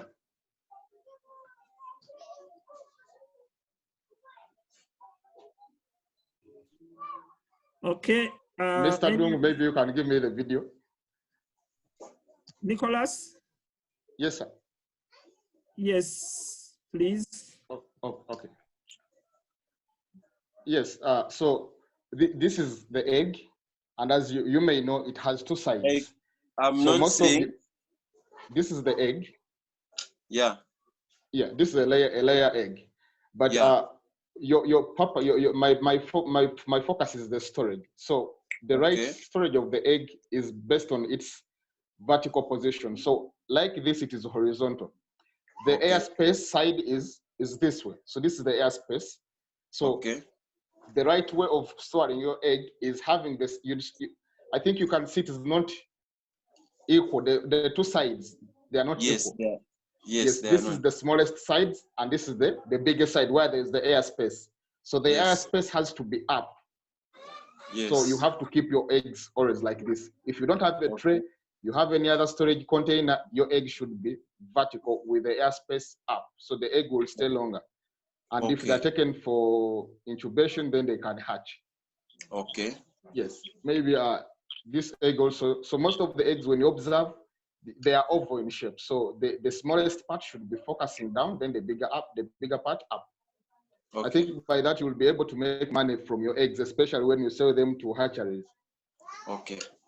Thank you that's very also much. the other opportunity you can explore. Thank you very much. I'm very delighted because I never knew it. Since you've told it to me, I'm going to put it in hand. Thank you very much. And is it easier to buy a tray, Amara? Is it like for a tray? Yes, it is easy. Okay. Okay. I Amara presents a very interesting case study, and we'll have to come back to Amara sometime later. Any other person planning to present? Mulondo, can you go on? Have you? Mulondo, please go on. Mulondo, we can see you now. Can you present? Okay. Bonnet, do you see any other person presenting patients? Deborah presented patients. Are you presenting something? Somebody of Galaxy A30? Maybe I've seen Swabra. I think I have something to present. Okay, Swabra. Swabra is she the Galaxy A30? I'm unable to access my video. Okay, Swabra, can you try the video again now? Okay. My name is Anemba was Joan. Ah, okay. Anemba was Joan. Go on. Yeah. Pardon? Continue. Yeah, my name is Anemba was Joan, a student from Myenga High School. I'm in senior 2. And then I practiced agriculture when I started secondary. And then also I was inspired by the club about what they're doing at school. I got so inspired. So this is what I practice. I do practice, I grow sukuma wiki. Can you hear me? Yes, we can hear you. Yeah, I grow sukuma wiki, and then spinach, but mainly sukuma wiki and onions. The onions, I mean the spring onions, I mean leeks. So this is what I do. Like this lockdown, what I did, before the lockdown, I went in town and then I bought the seeds. After that, I kept them. When the lockdown came in, I was like, this is the only time I have to do this. So here I have these are my seedlings that I do. I'm about to transplant them. You can see them? Yes, we can see them. Yeah, these are the onions. The onions, the many here, this is the part. So when they grow up, when they reach the time of transplanting, this is the one that I've transplanted. So I'm going to also show you the onions that I have.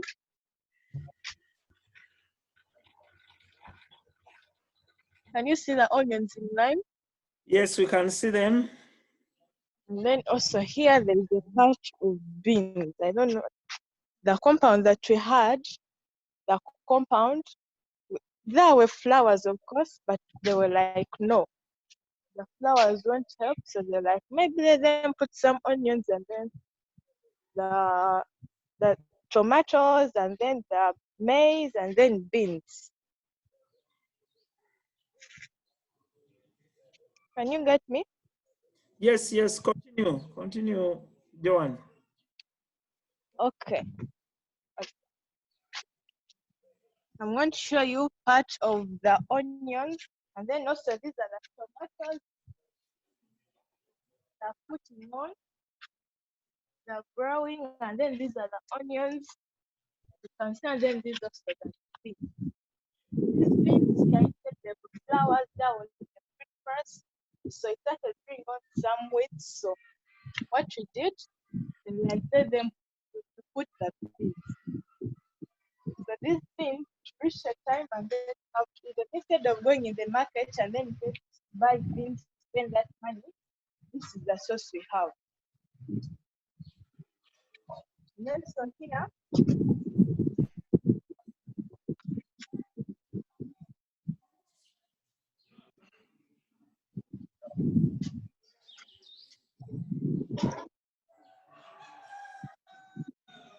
These are cherry tomatoes. These cherry tomatoes, most people know that they're from the village. So this kind of tomato, my uncle grows them. For them, instead of turning red, they turn yellow. So you see some of them are turning red. They put and it can come on the next just like this. They grow very fast. So these tomatoes also they help us. Like you can use them in salad. You can also cook them. And this is the what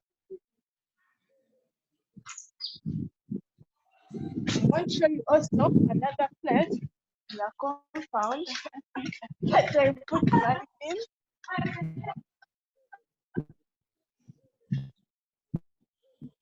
This side of the place.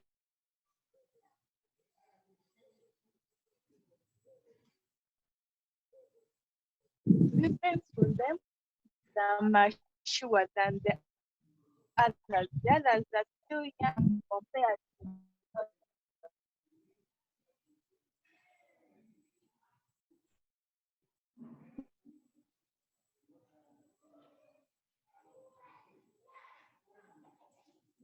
Joan, your line is.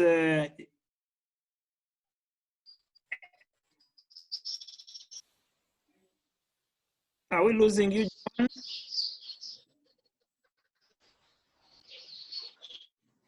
I think because she's moving up and about, so we are losing her connection.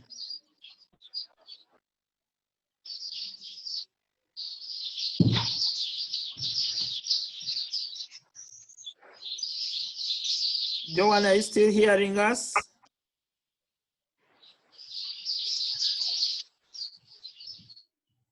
It looks like we are losing her. Probably when she gets back, we can ask her some questions. But Joanne presents the case of moving the flowers and setting up gardens, and very, very interesting. Okay. Mr. Bonnie, do you see anyone else on online who? Can you? I'm back. Oh, you're back. Okay. But oh yes, you're back. Yes. Lots of person here. But yeah, this is what we call rosemary. This rosemary, people use it to cook. You can put it in meat, also you can put it hot and drink.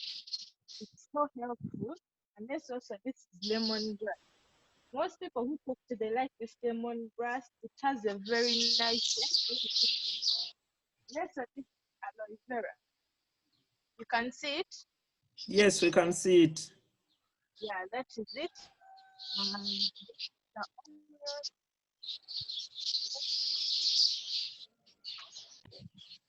This is the lemon. Lemon. It's still growing, does not get bad roots. When it does, so when the lockdown started of coronavirus, doctors recommended that take hot water and lemon. So why should I go in the market and buy lemon? Nowadays it's expensive. So this is it.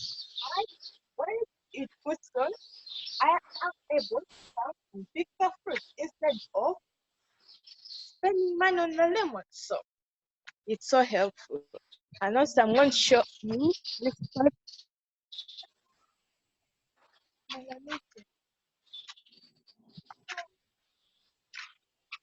then also but it's from here and it's still growing as I can see. So this is it. And these are the things that I showed you. I want to transplant them. So I transplant them early in the morning and evening. I don't need to transplant them in the afternoon. Transplantation is too hard.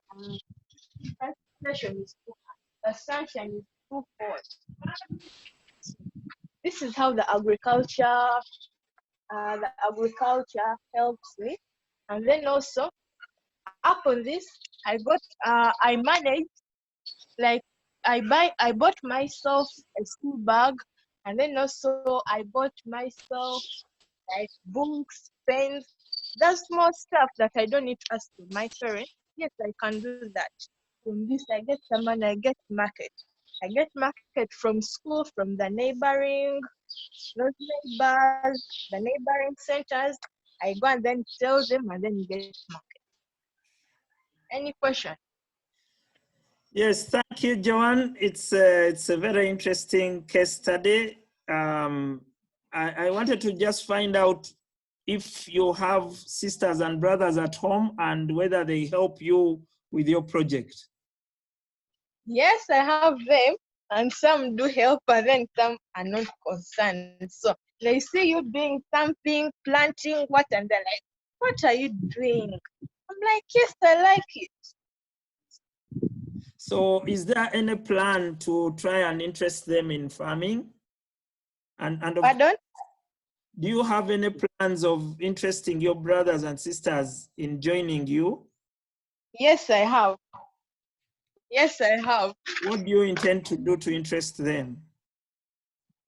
I've already been started interesting them. Some are like, "Oh, even now I need to have a business," and then they're like, "Eh, you're still young and you have a business, you're getting money." Yes, I want to done young entrepreneur. I'm ready. So what I do, when I grow up, I get what, big garden, and then I start transporting the goods. Yes, probably, Joan, you should also tell them that this morning you have been presenting to many people online, and we have. They're here looking at me, laughing, interested. And your video is going to be online to teach other youth on what is possible and what they can do. We also have somebody from the New Vision who might write about your story and how you are doing it. So maybe that will also be another motivational factor for them to have something to showcase next time. And then also like at school, can you get me? Yes, go ahead. At school, like my friends, when they see me so active in the agriculture, like when you go for press work, they're like, oh man, that stuff is good boy. I'm like, what? Most of the rich people in Uganda, most of them are families. Even our own president is a family.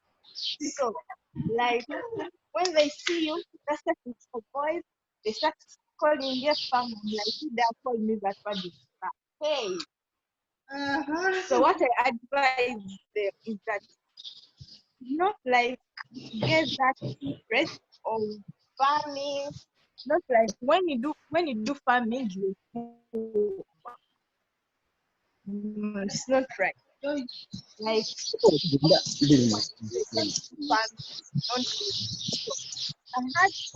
teacher in order a school to do agriculture, you need to have big gardens, you need to have those large gardens, but it's not true. Me, I say. Okay. Anyone else with a question for Joan? Me, I say it's not true. Why? Any other question for Joan? Anyone else?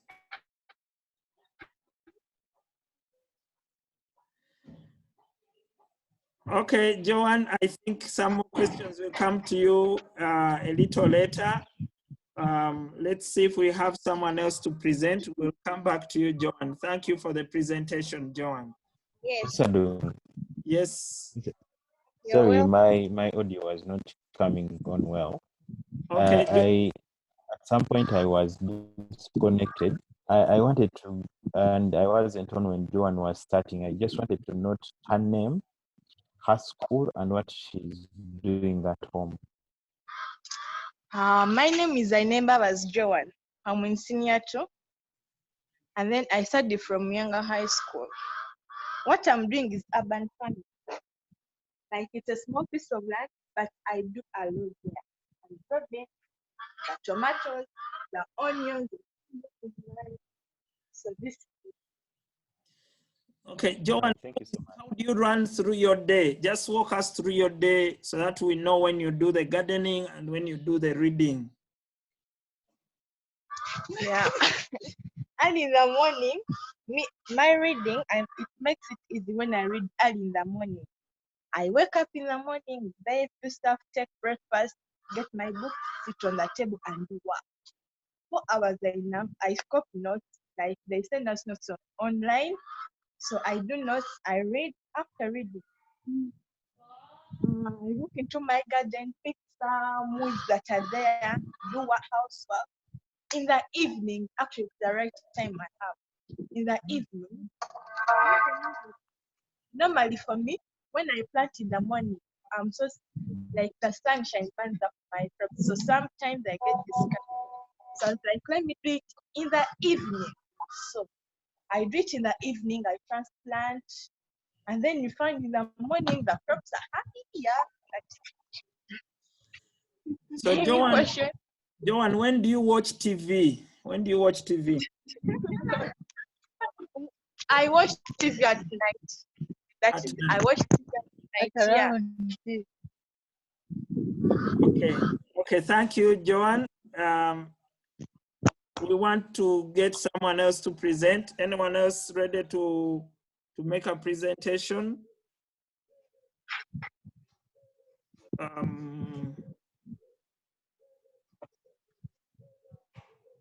Anyone else to make a presentation? Nicholas has a hand. Nicholas, go on.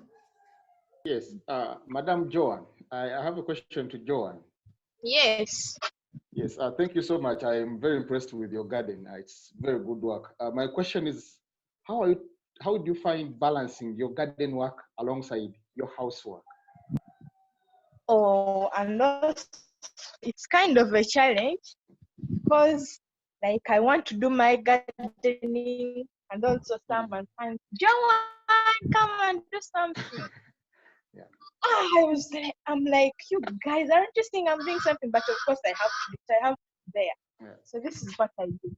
I get time, I time up myself. I say this time and this time, I have to be in my garden.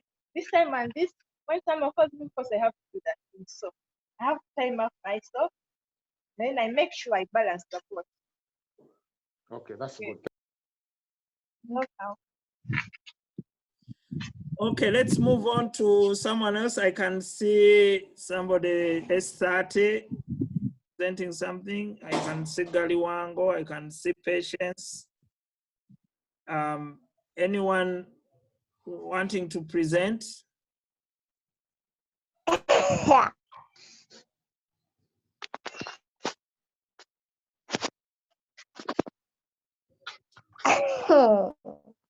Anyone who wants to present?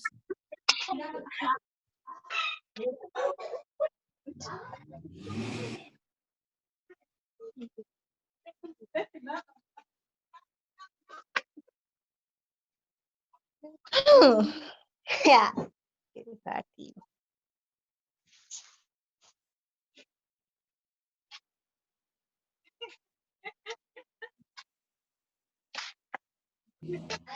Anyone to present? Then I'm just presenting. Who is presenting?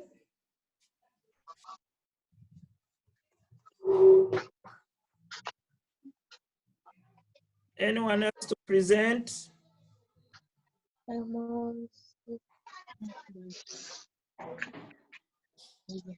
Are you?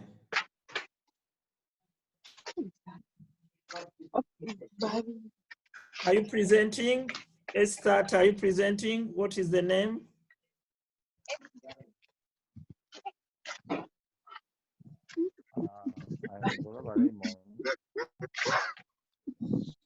Are you presenting? Yeah, of course, but I don't know whether I'm able to get me. Wally. Raise your voice. We are hearing you. Raise your voice.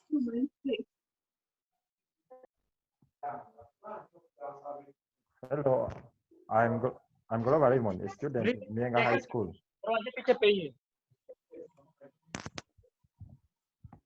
Yes. I'm Glover Raymond, a student. Go ahead. Go ahead. I'm in senior 6 in the agriculture club. And today I would like to present about banana, but unfortunately it's still raining, so I'm unable to get out and record because rainfall will end up spoiling my phone. So I think I'll do it next time when it's not raining and I'll have access to the garden. Yeah, but I'll to present today. Me, I'm not presenting. Okay.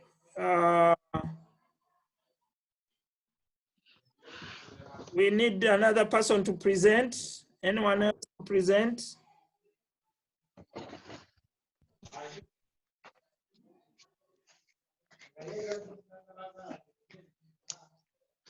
Ananda, are you presenting? Panay, stop calling me out. Ananda, are you presenting? Let me first go outside. Yes. Any other person presenting? Bonnie, do you see anyone else ready to present? I saw Colin joining again. I don't know whether he's ready to present or if he has already provided the connection. Who? Colin Mulondo. Yes, Mulondo. I don't know why Mulondo is failing.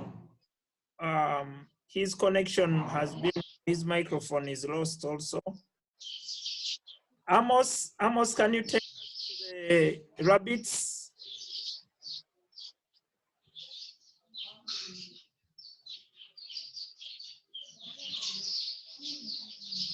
Amos?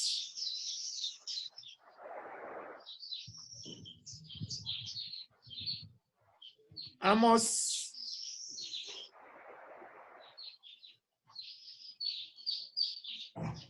Amos, can you take us to the rabbits?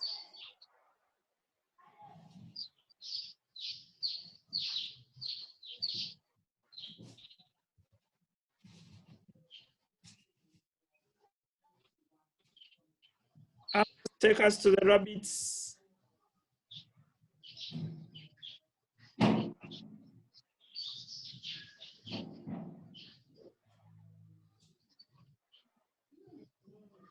Amos, can you take us to the rabbits? Swabra, are you ready?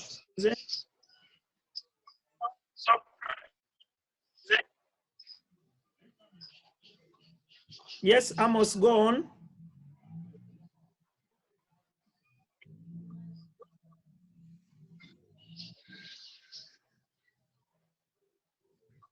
Amos?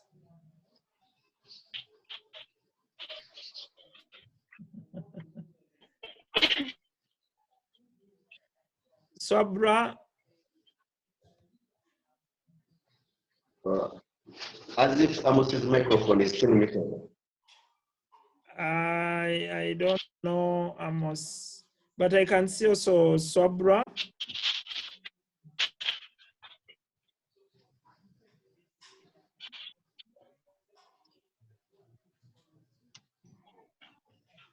Swabra.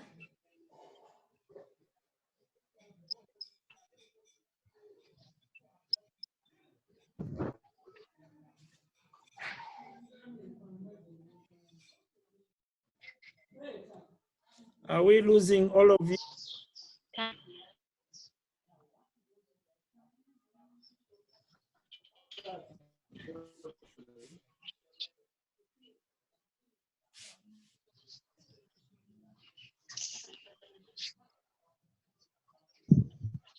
Swabra, can you present? Can you talk to us, Swabra?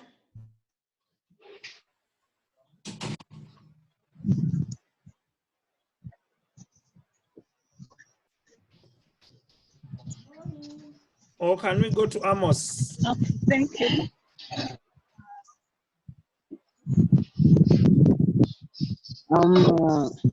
Barbara was taking the rabbit rearing.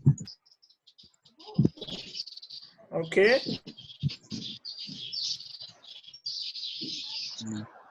Thank you. So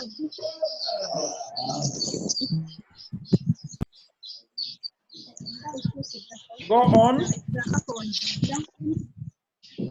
first from the odd one, so big one coming.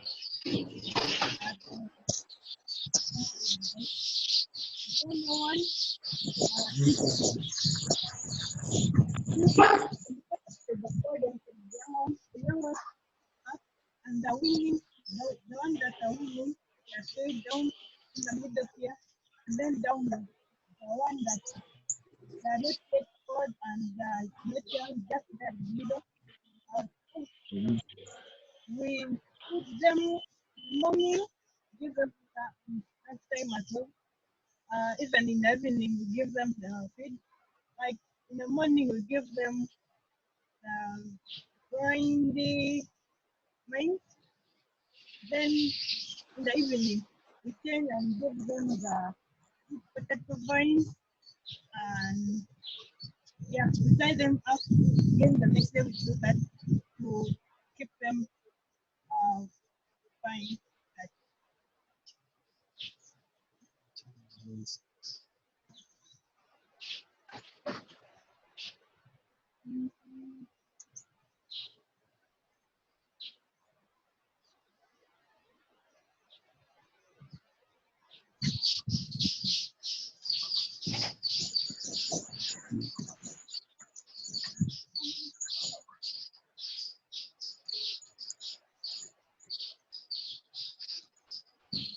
are you allowed to pick one out and hold it?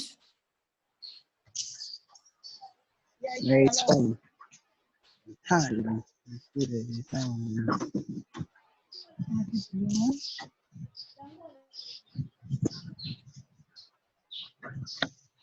So I think they enjoy.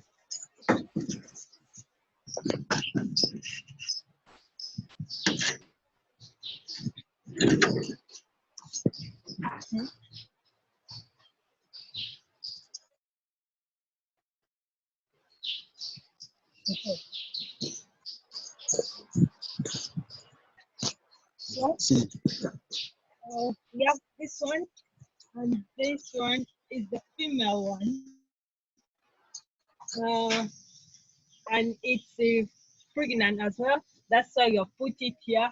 Now, after like it has given birth, we have pots inside where if they promote to put the young one,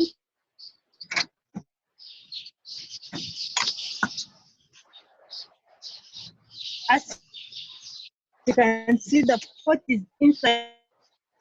And then we put the top pot on inside to put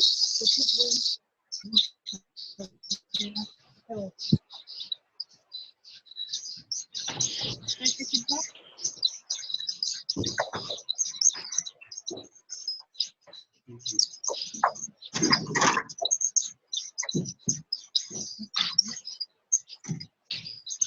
Maybe there is interest.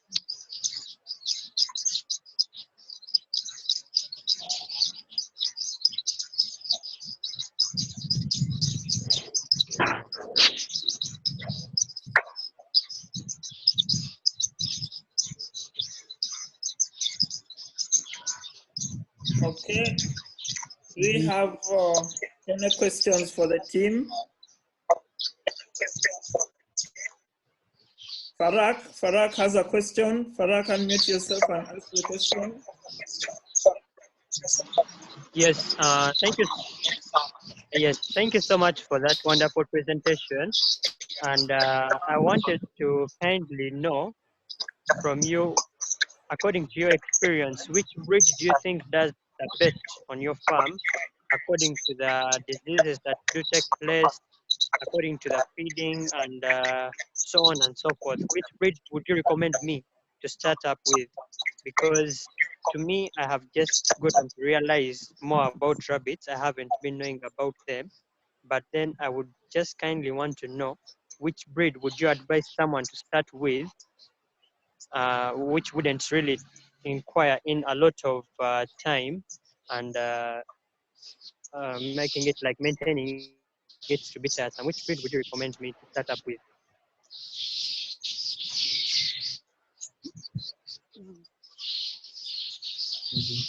Abra?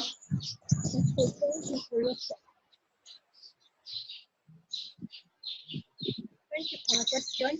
I first you started with the exotic, and if we focus, know the exotic, they are kind of resistant to diseases.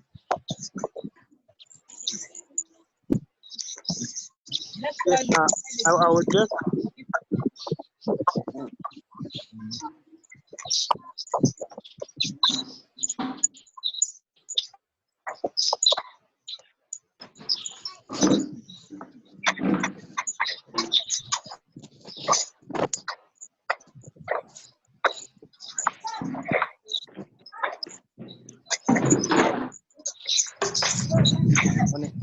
How are you?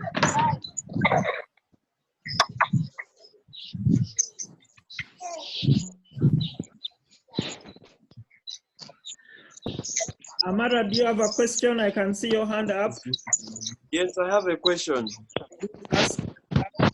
Yeah, I wanted to ask her which breed is she has. I mean, which breeds are they having, and what breed is specifically good, like it is resistant to diseases? Almost similar question. Okay. Barbara and Amos, do you have anything to add?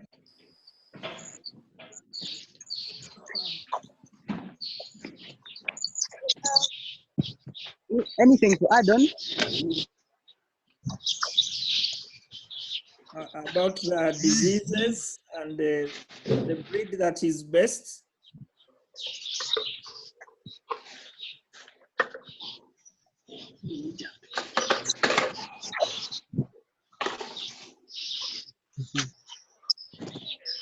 Okay.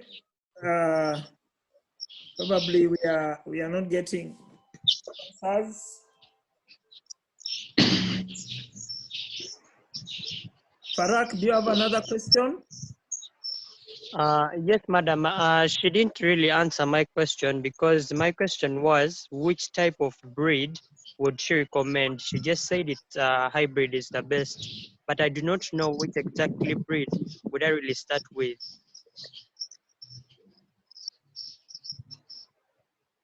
Okay, Amos and Barbara. Okay, thank you. As they say this, I prefer you to start with the chinchilla rabbit. I think that one is the best. We are having the mixed one, so we are not wearing the specific one. We have mixed up, but I prefer you to use the chinchilla rabbit. Thank you so much. But still, on addition, for example, now as you've said that you as you're just starting, okay, you can still have a crossbreed because now, in fact, the exotic, they are really so productive if you compare it with the local one. Like recommend you to go in for the local because for them they don't need a lot of time. But today in Uganda we look at having profit experience like your profits within a short period. So now you're just starting as you'll be getting experience in this given project. You will need to start at least with a crossbreed. Because now when you look at the crossbreed, you find out that them they are a bit resistant to diseases if you compare them with the exotic breeds. You have the exotic one because now since we are now you spend some time with the produce and care for them because you have to have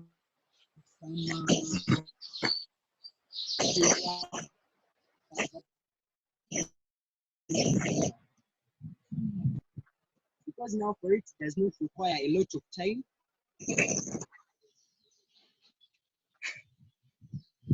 So could be maybe any other question.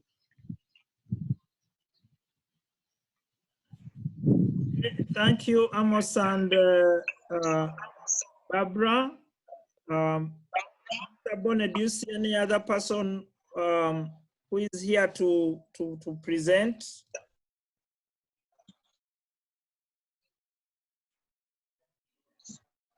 Mr. Brown, do you think someone was here to present?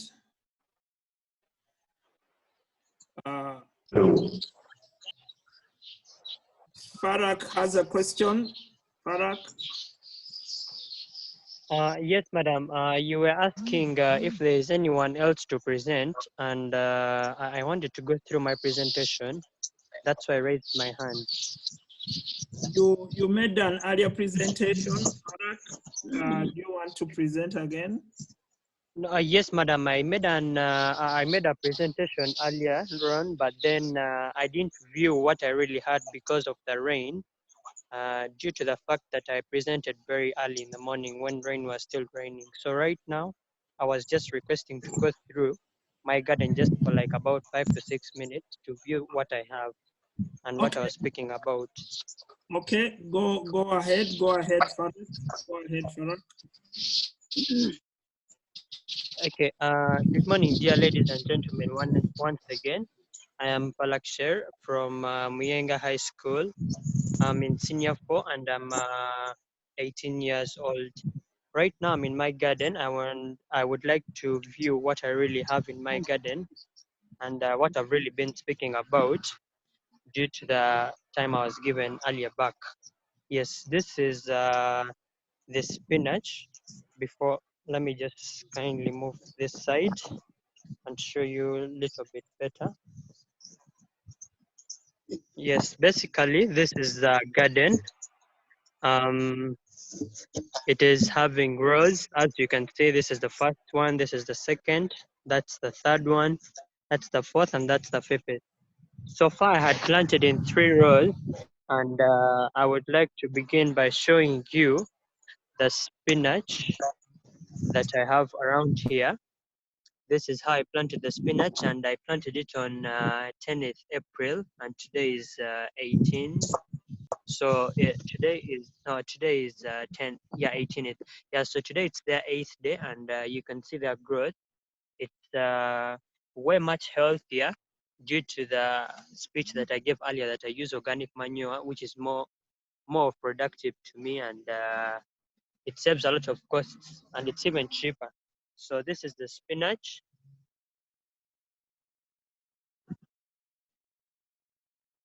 Yes, it's the whole row, as I can move around and show you. Then I have also put in between some spring onions. As you can see that one, you can see the other one, you can have a look at this one. So like these spring onions, I basically put them in between this spinach and skuma week due to the fact that they are one of the pest repellent plants that we usually have. It's the reason as to why I had put in the spring onions in between them. Yes, this is also part of the spinach, but it has been eaten a little bit just due to the fact that I had challenges that I earlier mentioned in my speech, that my fence is not yet very, very stable that can really keep the crops so well, but I'm doing my best to keep around the garden and have an eye to make sure that I do not really make a lot of loss. Though I'm quite sure that such a plant that has been eaten like this, I'm still having hopes of it growing, because I'm very sure I'm going to give it more of the care that requires for it, because I already know how I will handle this. As you can see, this one also, yes, it has been eaten a little bit by the hens, but then as a farmer, I won't lose hope, because I really know what I'm supposed to do to make their growth come back to life. As you can see, this is the fence. I've tried to fix around it. I've tried to fix it, though it's not very well. That side that you're saying it's open, it's the entry, and this is the piece of the other side. It looks to be open, but it's not. It's having a chicken mash net. So yes, it's also fenced to the other side. Sometimes the cocks usually pass through under there. That's why they usually eat the crops. But I'm going to do my best to make sure that I solve that challenge by the end of this week, because I tried talking to my parents and they're really supportive due to the good work I'm doing. And as we all know, this situation of Corona, everyone is not moving. So they are really looking for a specific person to come and work upon this fence in my presence, as in they will give some contribution to me, and I also put there my contribution so that we can fence this so well. Yes, this is that was the spinach and the skuma week. Then this is the matoke that I have planted here also. It's now 2 weeks, but they're already showing some good results, as you can see. And then this side here, I just dug it yesterday, and I planted here more of the other plants like the beans. Yes, so that I can really use the piece of land very well, because we all know that having a land in Kampala is pleasure. Have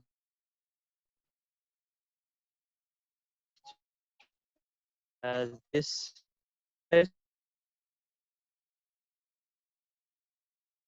so it from the planted here the sugar canes. Yes, I'm hopefully to see. I'm hopefully having hopes to see them coming out within a week. Yes. So the garden is not so much organized as you people really expected, but due to the fact that this was the other season that I was planting, I am still in the process of organizing the whole place. So I'm going to put the mulches. That's my next mission. Organize the whole pathways so that it can be a very good place. Yes, clean and well maintained. Because we have to maintain our gardens due to the fact that we know usually pests and like while spraying them, while watering them, we need clear pathways so that we can easily pass through and water the crops. Yes, the challenges I was talking about is like right now you can see my sandals. It's a rainy season, but I had to come in gumboots, but I don't have that. So it's the other challenge I'm also facing is that I'm not equipped, but the little I have, I'm trying to make sure I can utilize it in order to get up the other stuff that I really need. Besides that, thank you so much for watching. And if you do have any question, I'm ready to listen and respond to it. Okay, thank you, Falak. Nicholas has a question. Yes, Nicholas. Nicholas, is that hand up? Oh, sorry, I was still muted. Yeah, thank you so much, Mr. Ronald, and our student presenters. So this is just a general observational question which I pose to each of us who are presenting, and it is majorly in the area of record. I've not seen anybody showing us their record of whatever they have been discussing about when you did what, how much you have put in, and how much you have donated, which is a very, very big difference, which is going to differentiate the future farmers in Uganda and then our fathers who have been farming for many generations. So that is something which we have to reflect on. And if we have those records, would be happy to look at them and see how you are moving on with. If you make 1,000 shilling, can you prove it using your records? Thank you so much, Mr. Oren. Okay. Oh, yes. Nicholas. Yes. Thank you so much, Mr. Nicholas. I do have the record, and all I would say is that if you could maybe give me a link, okay, like, yeah, if you could link me up to something, I could send you all the records because I have them both digital, in a digital way, and on a book. So I can either send you the images or I can link you up to my email. Then I send you the records because I have them digitally also. The other thing, if you really want me to talk about them, yes, I can go through the records because I do have them also in my mind. That is if I'm allowed to give, that is if I'm given extra time, yes, by the MC. Okay, Farak, we give you some 3 minutes. Just take us through some mathematics. Oh, okay. Yes, so basically for the spinach, well, when I had started, I had invested in 25,000. Yes, and then for the Skuma week, I had invested in 10,000 shillings, whereby for that 10,000 shillings, I had gotten about 100 seeds. That is because my friend is having a nursery bed, so I usually cooperate with him in buying the seeds always because I usually buy seedlings. I don't. Now I'm not very good at raising a nursery bed. Have the idea of doing it, and I'm having hope to do it in the next season when I'm planting. So far, out of those 100, I had made a loss of 4 seedlings. In these 8 days, I had made a loss of 4 seedlings due to some poor conditions that were taking place, like the low soil profile around where I planted the plant and other factors that are there. Then for these suckers, I had bought each at 2,000 shillings. And as you can see, I have like a total of 6 of them, of which it makes up a total of 12,000 shillings. And as you can see, this is 3. Then one, but it's not successful due to some bad conditions, and I will count it as a loss for now, because stackers you can only plant them once. Then this is the 5th, then that's the 6th. So I'm hoping to have a good harvest from this 5. Yes. So if we're to come to the spring onions, I bought them at 4,000 shillings. I don't know why, but their prices have really gone high, because I thought I would get around 20 pieces of the spring onions, but when I really went there, they get me at 500 shillings each.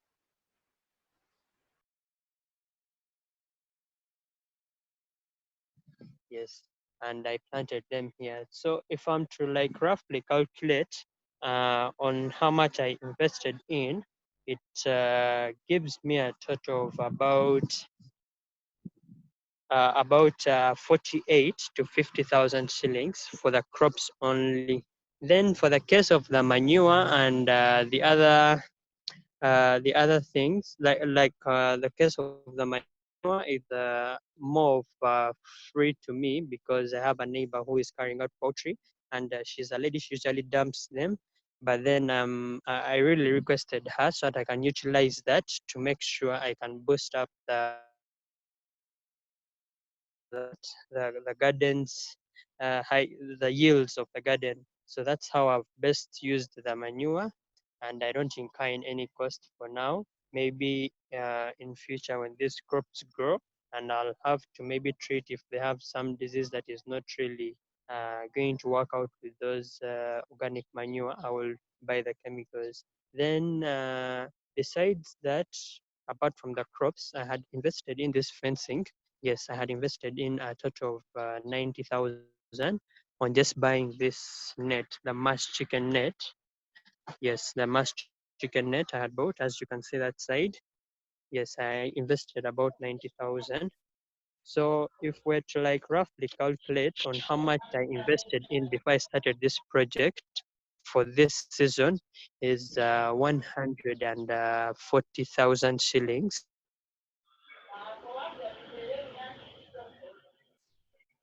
Net, just because the fence that I had before was for this mosquito net, but it wasn't working out so well just because of the goat. So this time round, I really wanted to have a good control and give less attention to the farm and concentrate more on also books and the other things, due to the fact that I'm a candidate. So yes, that's why I had to buy this chicken mash net. And hopefully, I'm willing to have some good profit in this spinach and skuma week, because I do already have some market with the restaurants, my school, some students' parents, yes, so on and so forth. That is a brief summary on the records that I have in mind. But about the books and the digital records, I can forward them if you're interested in looking at them. Yes, that was all about what I had in mind. Yes, a small summary about this. Maybe if there's any other question, I'll be glad to listen to it. Nicholas? Yes, thank you so much, Mr. Ronald. Maybe Farak, just Yes. to maybe supplement on what you have just said, when you Yes, are sir. determining the cost of production, Yes. even the inputs you receive in kind, you should value them. If that manure was going to, if you bought that manure, how Yes, much sir. would you pay for it? So it gives you Yes, an sir. actual estimate of the total production cost. Even the things you receive in kind, your dad has given you 20,000 for the seeds. That is an in-kind input, but it is a cost you should also have to put in your book, so that when you're balancing, you don't eliminate them out because you didn't directly foot the bill. You get? Yes, sir. Yes, that's it. Thank you. Okay, thank you, Nicholas, and thank you, Farak. Just to let everybody know, we are trying to grow good young farmers and good case studies that we'll be showcasing to the public. For example, we want to follow you almost on a weekly basis, and we see how your plants are growing. So keep the records clear and document everything. Bonnie and Brian, do you have anyone else who was online and was to present? Was Sabra presenting? Was Patience presenting?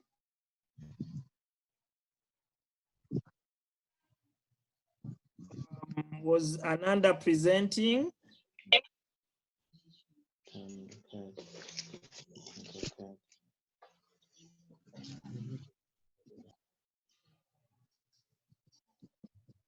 Did we have anyone else presenting? Okay, if we didn't have anyone presenting, we are almost coming to the end of this. Mr. Do. Yes, Brian? Sorry, I went off. I had an emergency at the farm, but I'm just wondering if Galiwango managed to present. We tried to prompt her to present, but she seemed not to be ready to present. Ananda Galiwango. I think her speaker has a problem. Right now it's on. Yes, but the video did not come on. Galiwango, were you presenting something? I think she has failed.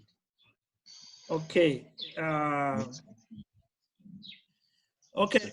Anyone who wants to make any concluding remarks before we close out? And I can see the microphone for Galiwango coming alive. Is she speaking? Mike, do you want to say something? Yes, Ronald, can you hear me okay? Yes, we can hear you, Mike. I wanted to just congratulate your efforts and the efforts of the presenters. These presentations were excellent. I learned so much from them, and I'm so impressed with the work of the young farmers and the work that they're doing. It just exceeded my expectations for the presentation. So thank you for your efforts, and congratulations to the young farmers. They're doing an excellent job. Hello. Very, very good. Hello. Wanji. Thank you, Mike. Mike, where are you calling in from, and what time is it in your place? It is 1:27 in the morning here in the United States. So it's well past midnight. I'm calling in from Reno, Nevada, in the United States in the Western time zone. So it's very late here, but it was well worth staying up to watch the presentations, which were excellent. Thank you, Mike, for keeping awake until late in the night. Friends, Mike is one of our friends from USA who is supportive of better agriculture education in our country. And we are going to continue with him in this virtual world to try and see how we can come together online and keep discussing and sharing on how to grow our projects. And that is commendable, Mike. And please, we thank you for giving us your time. Amos, I can see your hand up, Amos. But since we are in the same setting with Amos, I have to borrow his. Okay. Bonnie, go ahead. So I wanted to supplement and hope of a student who asked on basically he would like to begin up rabbits, but what can he do? Which breeds does he deserve to begin with, and which diseases is he more likely to face? So he's the one I wanted to give a highlight at least on what breed basically he can do, and which diseases may easily show up. So go ahead, Mr. Bonnet. I think I would advise that the breed he would rear will depend on the interest he wants. For example, he may be interested in meat. He may be interested in selling the fur or the hair of the rabbit, or he may be interested in selling the bunnies, that is the younger rabbits. So if he's interested in selling the fur, I think rearing the younger rabbit is better. That is the one recommended for fur, because it's too fuggy and has a lot of basically that one would work out. But if he's interested in selling the bunnies, a New Zealand white is a good breeding rabbit which can breed up to, so that would be good. That is if interested in the business of selling the bunnies, a chinchilla rabbit is better. So that is very interesting of his. And if he's interested in selling meat, then a French giant is the best, because it can weigh between 6 and 10 kilograms. Because actually we have the one we brought one for crossbreeding is our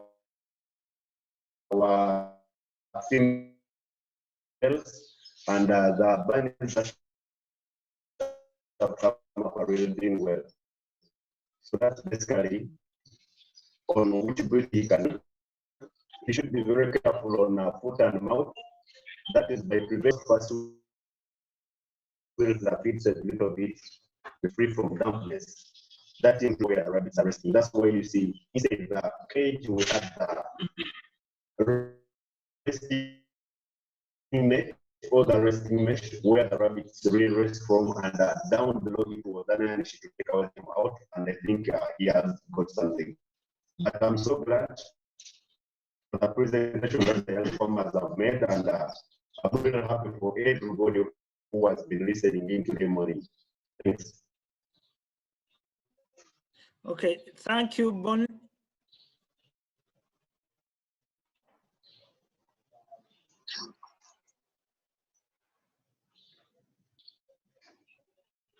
Are we losing Bonnie?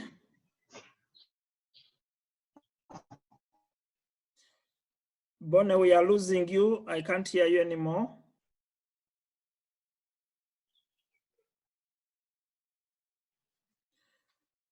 Nicholas, go ahead. Nicholas, go ahead. Yes.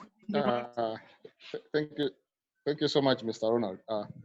Again, my name is Nicholas, and I work for Field of Hope. I work with Mike. I first of all also want to thank you for this initiative. I'm really seeing very great and impressive projects from our young farmers. My takeaways are what plan do we have to, like a follow-up plan to help with their challenges? I will start with Farak, who said he has a problem with raising a nursery and his seedlings. So I think it's costing him much more to buy the seedlings. How can we help such a learner to learn how to prepare their own seedlings? And then I also identified maybe, I don't remember his name, who was doing the low chicken. He's not keeping his eggs well. So I don't know if we have a plan to basically help our young farmers to come over these challenges they have identified through this meeting. The other take for me is the record part, which we would like to encourage our young farmers to adopt. Let them detail every activity, every cost they meet in their production. So this will give us a picture of whether they are making profit or not. And if they're not making profit, how we can help them to make profit. Yeah, but otherwise they have all presented very good projects, and I'm very grateful to their parents. They look supportive for most of them. And then the other lady who said she was, the father discouraged her. It is a very good case for us as people who are trying to inspire young farmers. It is a good case and something which is serious. Another girl said the bullying part, I think, by other students. I think those are very good, strong cases that we have to take on. if we are to really support and inspire much more of these guys to come on board. Otherwise, I congratulate everybody and thank you. I'm calling in from Lira. Okay, thank you, Nicholas, for those comments. We will make a reaction to those. Before I bring in Brian for concluding remarks, I can see Bonnie. Bonnie, please, any additions? Okay, Brian, do you have any concluding remarks?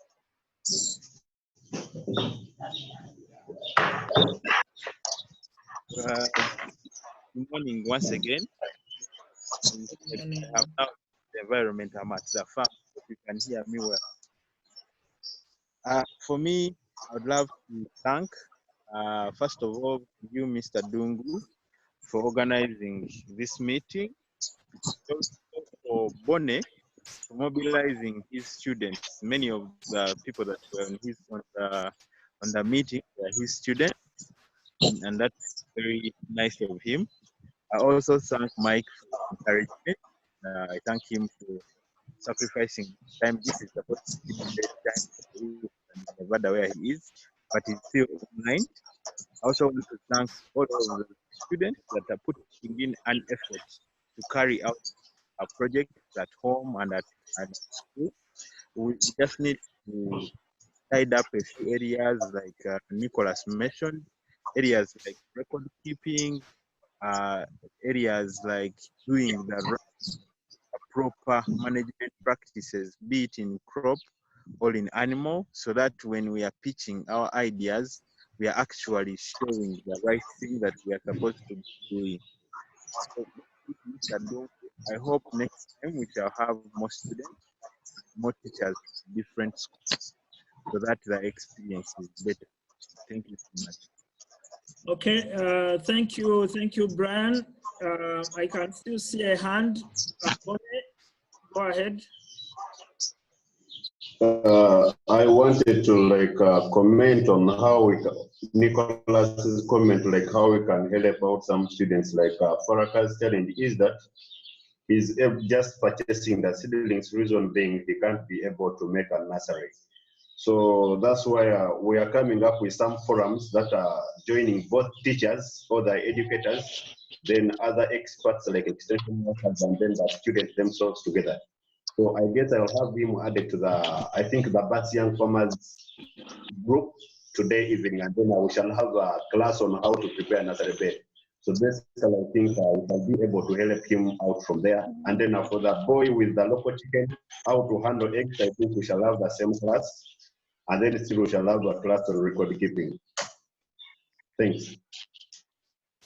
Okay, Swabra, was Swabra going to present something? I see Swabra's garden.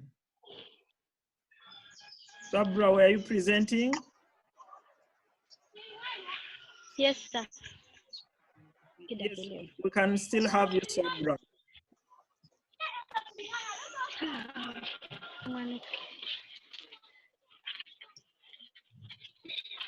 Go ahead, Swabra, go ahead.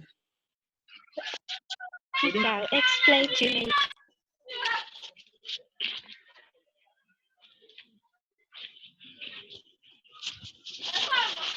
Good morning, everyone. Good morning, Swabra. Continue. I'm Michael Swabra. I'm called Navatanzi earlier. I'm from Bombo Army Secondary School, S4 class. And I'd like to take you through this project, I and my colleague. Go ahead, go ahead.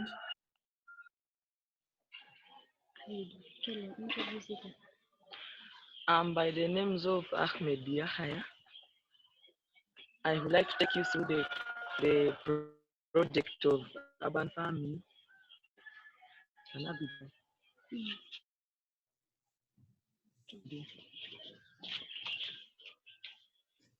Okay, continue. This is a tire garden.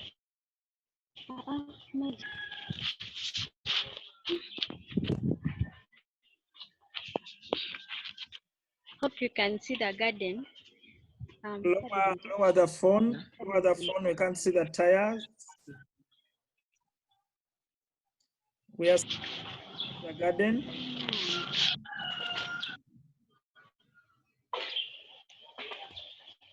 I actually started drawing this as soon as we're back from school. When the COVID-19 outbreak.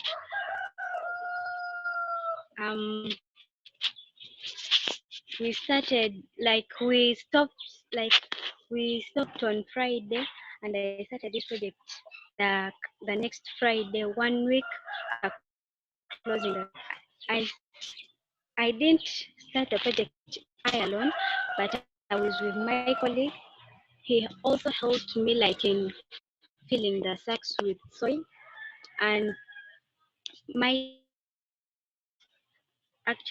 uncle helped me to buy the seeds. I bought the one packet for 2,000. I bought sukuma, spinach, cornmeal, and duga. I with this nursery bed.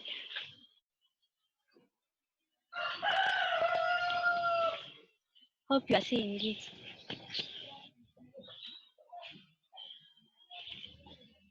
Lower the camera a bit. I first placed them in that.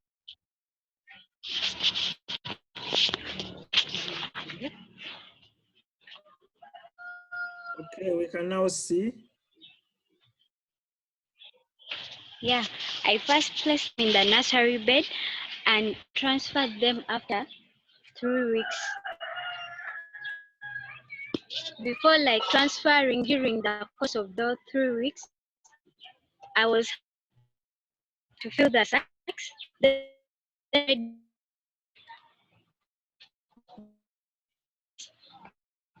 I planted them, and they took 2 weeks to grow.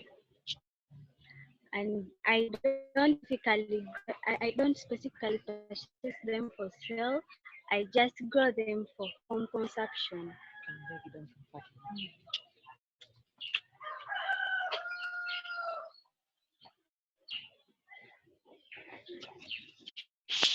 Continue.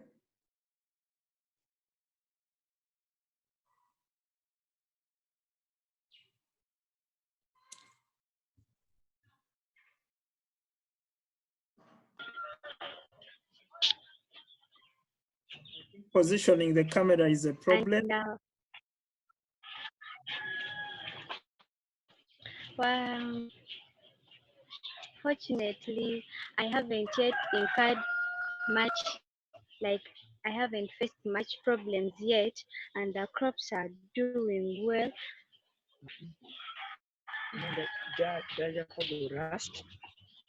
Only that some of them got rust, but most of them are doing well.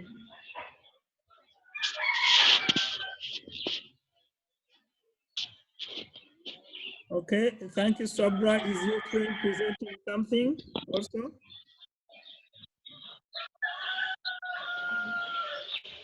Sorry? Is your friend presenting something also? I don't. Yeah.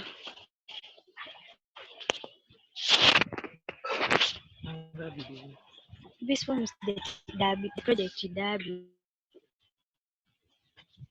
Yeah, this project started the way we make our circuit. Gidam kelemas mataki.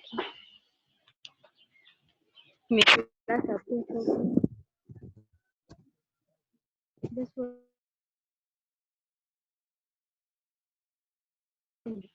Secondary school, senior 2 class.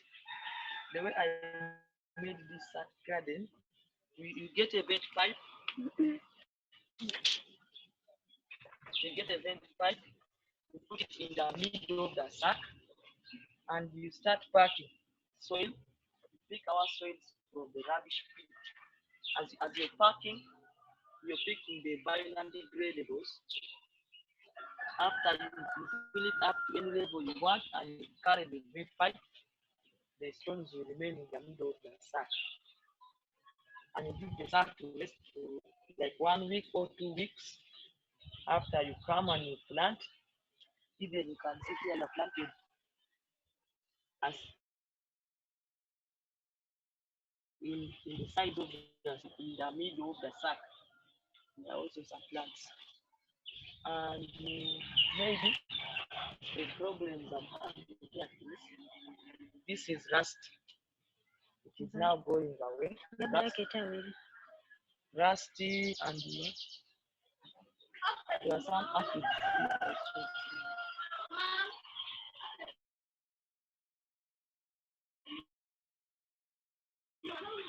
Aphids. This tiny material being aphids. And even I had some skeleton mites. Can't you not go cool problems there?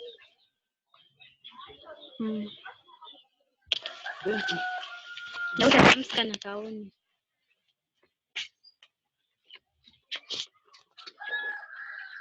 Maybe to add on what he had said, this idea we actually got it from school, from our teacher, Teacher Bon, and we decided to transfer it from school and bring it to the community. We actually, as we are starting, we don't have that enough money to buy like the pesticides. What we use only the urine, and the neighborhood there are some people who have poultry. We talk to them and like they collect for us the droppings. Then after they give us, we apply on our gardens. That's why they are looking well. Yeah.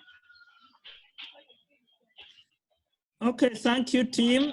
Thank you for the presentations, and thank you everyone who has attended the session.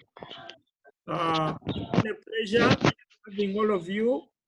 I want to ask Mr. Bonnet to make sure that we keep track of everybody and include them in that WhatsApp group you talked about. We are going to move forward to see if we can find also some teachers present their projects, and then we make core teams of students and core teams of teachers who will move forward in advocating for practical agriculture in Uganda. I know we have stayed up until late. It's taken more than 2 hours, but it has been worthwhile. I hear Ananda's microphone coming alive. I don't know if she had anything to say. I'll give her 2 minutes to say something. Ananda, are you there? Yeah, I'm there. Okay, do you want to share something? Yes, I have something small to share because I'm going to begin an agricultural project on Monday. Yes. Let me try to connect my video on. Okay, please do. And see. Okay. If it is possible to share what I have. Yes, go ahead, Ananda. Tell us who you are and where you study and where you are calling from now.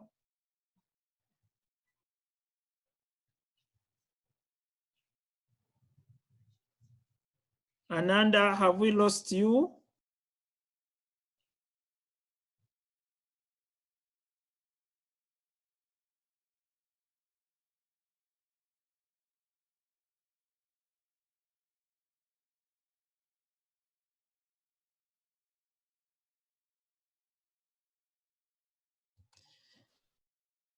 It looks like again we have lost Ananda at this.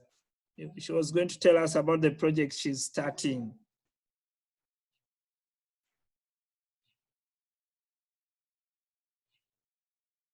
Okay, like I was in my winding up comments, I'm we are thankful for all the presentations we have received to see if we can continue learning more about using it for presentation. Ananda, continue.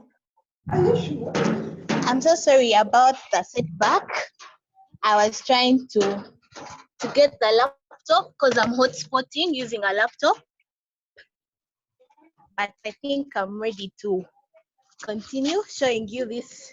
We have a lot of land in my home, and we have a very huge avocado tree. I think you can see the whole background is full of an avocado tree.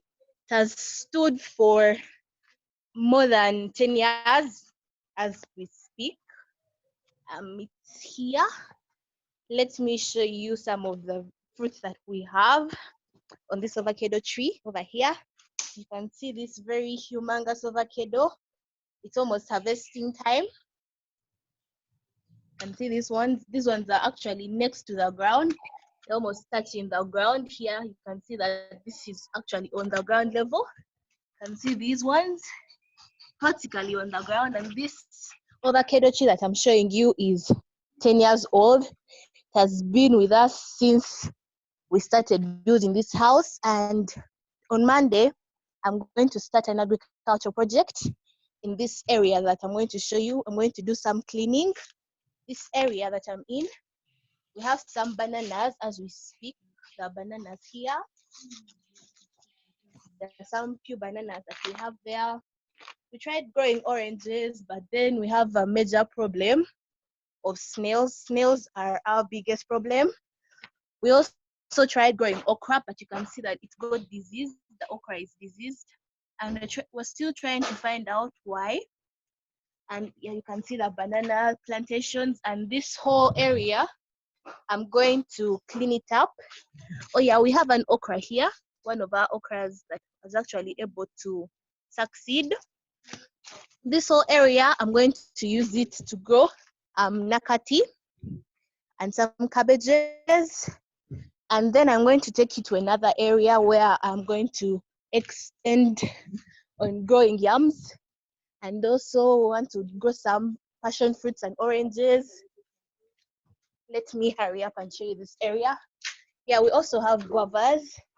We have a very huge guava tree over here. I don't know if you guys can see it. The guava tree, yeah, the guava tree is over there.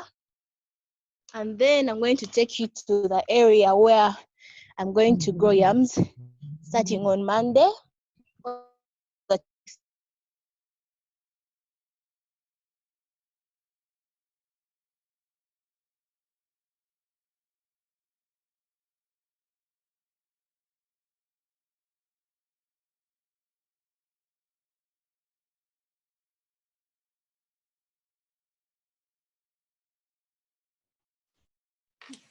I think Ananda has moved out of the range of the laptop she talked about that was providing the wireless.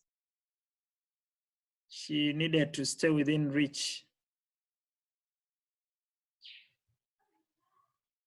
Okay, as we wait for Ananda to come back, I was just saying that let us all look back at the presentations because we are going to continue presenting. We want to perfect our presentations and we want to bring many people online to listen to you. Ananda, are you there now?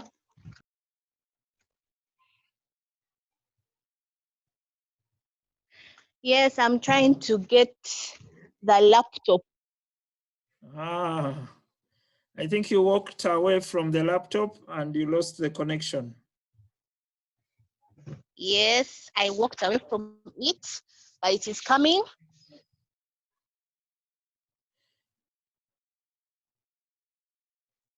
Do you have a brother or sister I help? have a lot of. Yeah, there's a brother here. Hello. That is going to help me out in this project.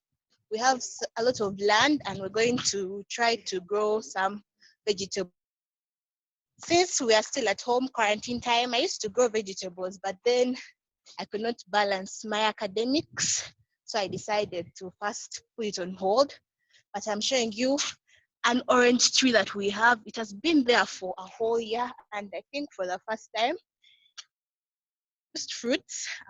This is the orange tree. This is the first fruit I've seen for the year that I have been looking after it. It's so amusing how after a whole year it is producing fruit and cutting it down, but then yeah, it produced fruit. Then also this is an area where we're going to grow some spring onions. This is the area. This area here, we're going to grow spring onions. You can see that there are some spring onions that had started sprouting, but then we had not taken the agriculture seriously. So, but this whole area here, we're going to grow spring onions. And we have the avocado that I showed you actually extends to the back of and to the neighbors. And this avocado tree is very huge, and we have pruned it. 2018 we pruned it, and it was actually able to sprout more. I'm taking it to the back of where, yeah, it extends. This is the back of my house, and you can see this avocado tree. It's actually extended to the back of our house, and even our whole neighbors actually have from us. And we just hope that this quarantine time can actually help us to focus a lot on agriculture. And that's what but hopefully by the end of next week, I will have something better and more agriculture related to show you. Okay, thank you, Ananda. Probably by 1st May, yes, the public holiday, we may call for another presentation like this to hear more about the developments. Yes. We hope we will see the onions growing and the way you have improved on your gardening. Yes. Okay, thank you, everybody. Sorry for keeping you late. We don't want to go past midday. We want to appreciate your time and let us continue on our projects. I want to propose, and I will talk to the teachers, I want to propose that 1st May, Labor Day, we run another presentation so that we show how we can labor as youth and how we can impact on the development of our country. I want to end this discussion here and wish you a good day today, but also going forward, let's catch up again on 1st May. We will communicate to you in the similar ways. If you can, please turn on your video so that we can see you. If you can, turn on your video as we wind up so that we can see who has, I know many people have left, but at least all of you have been around up to the end. So wishing you the best. I want to sign off here. Bye-bye. Let's catch up on 1st May.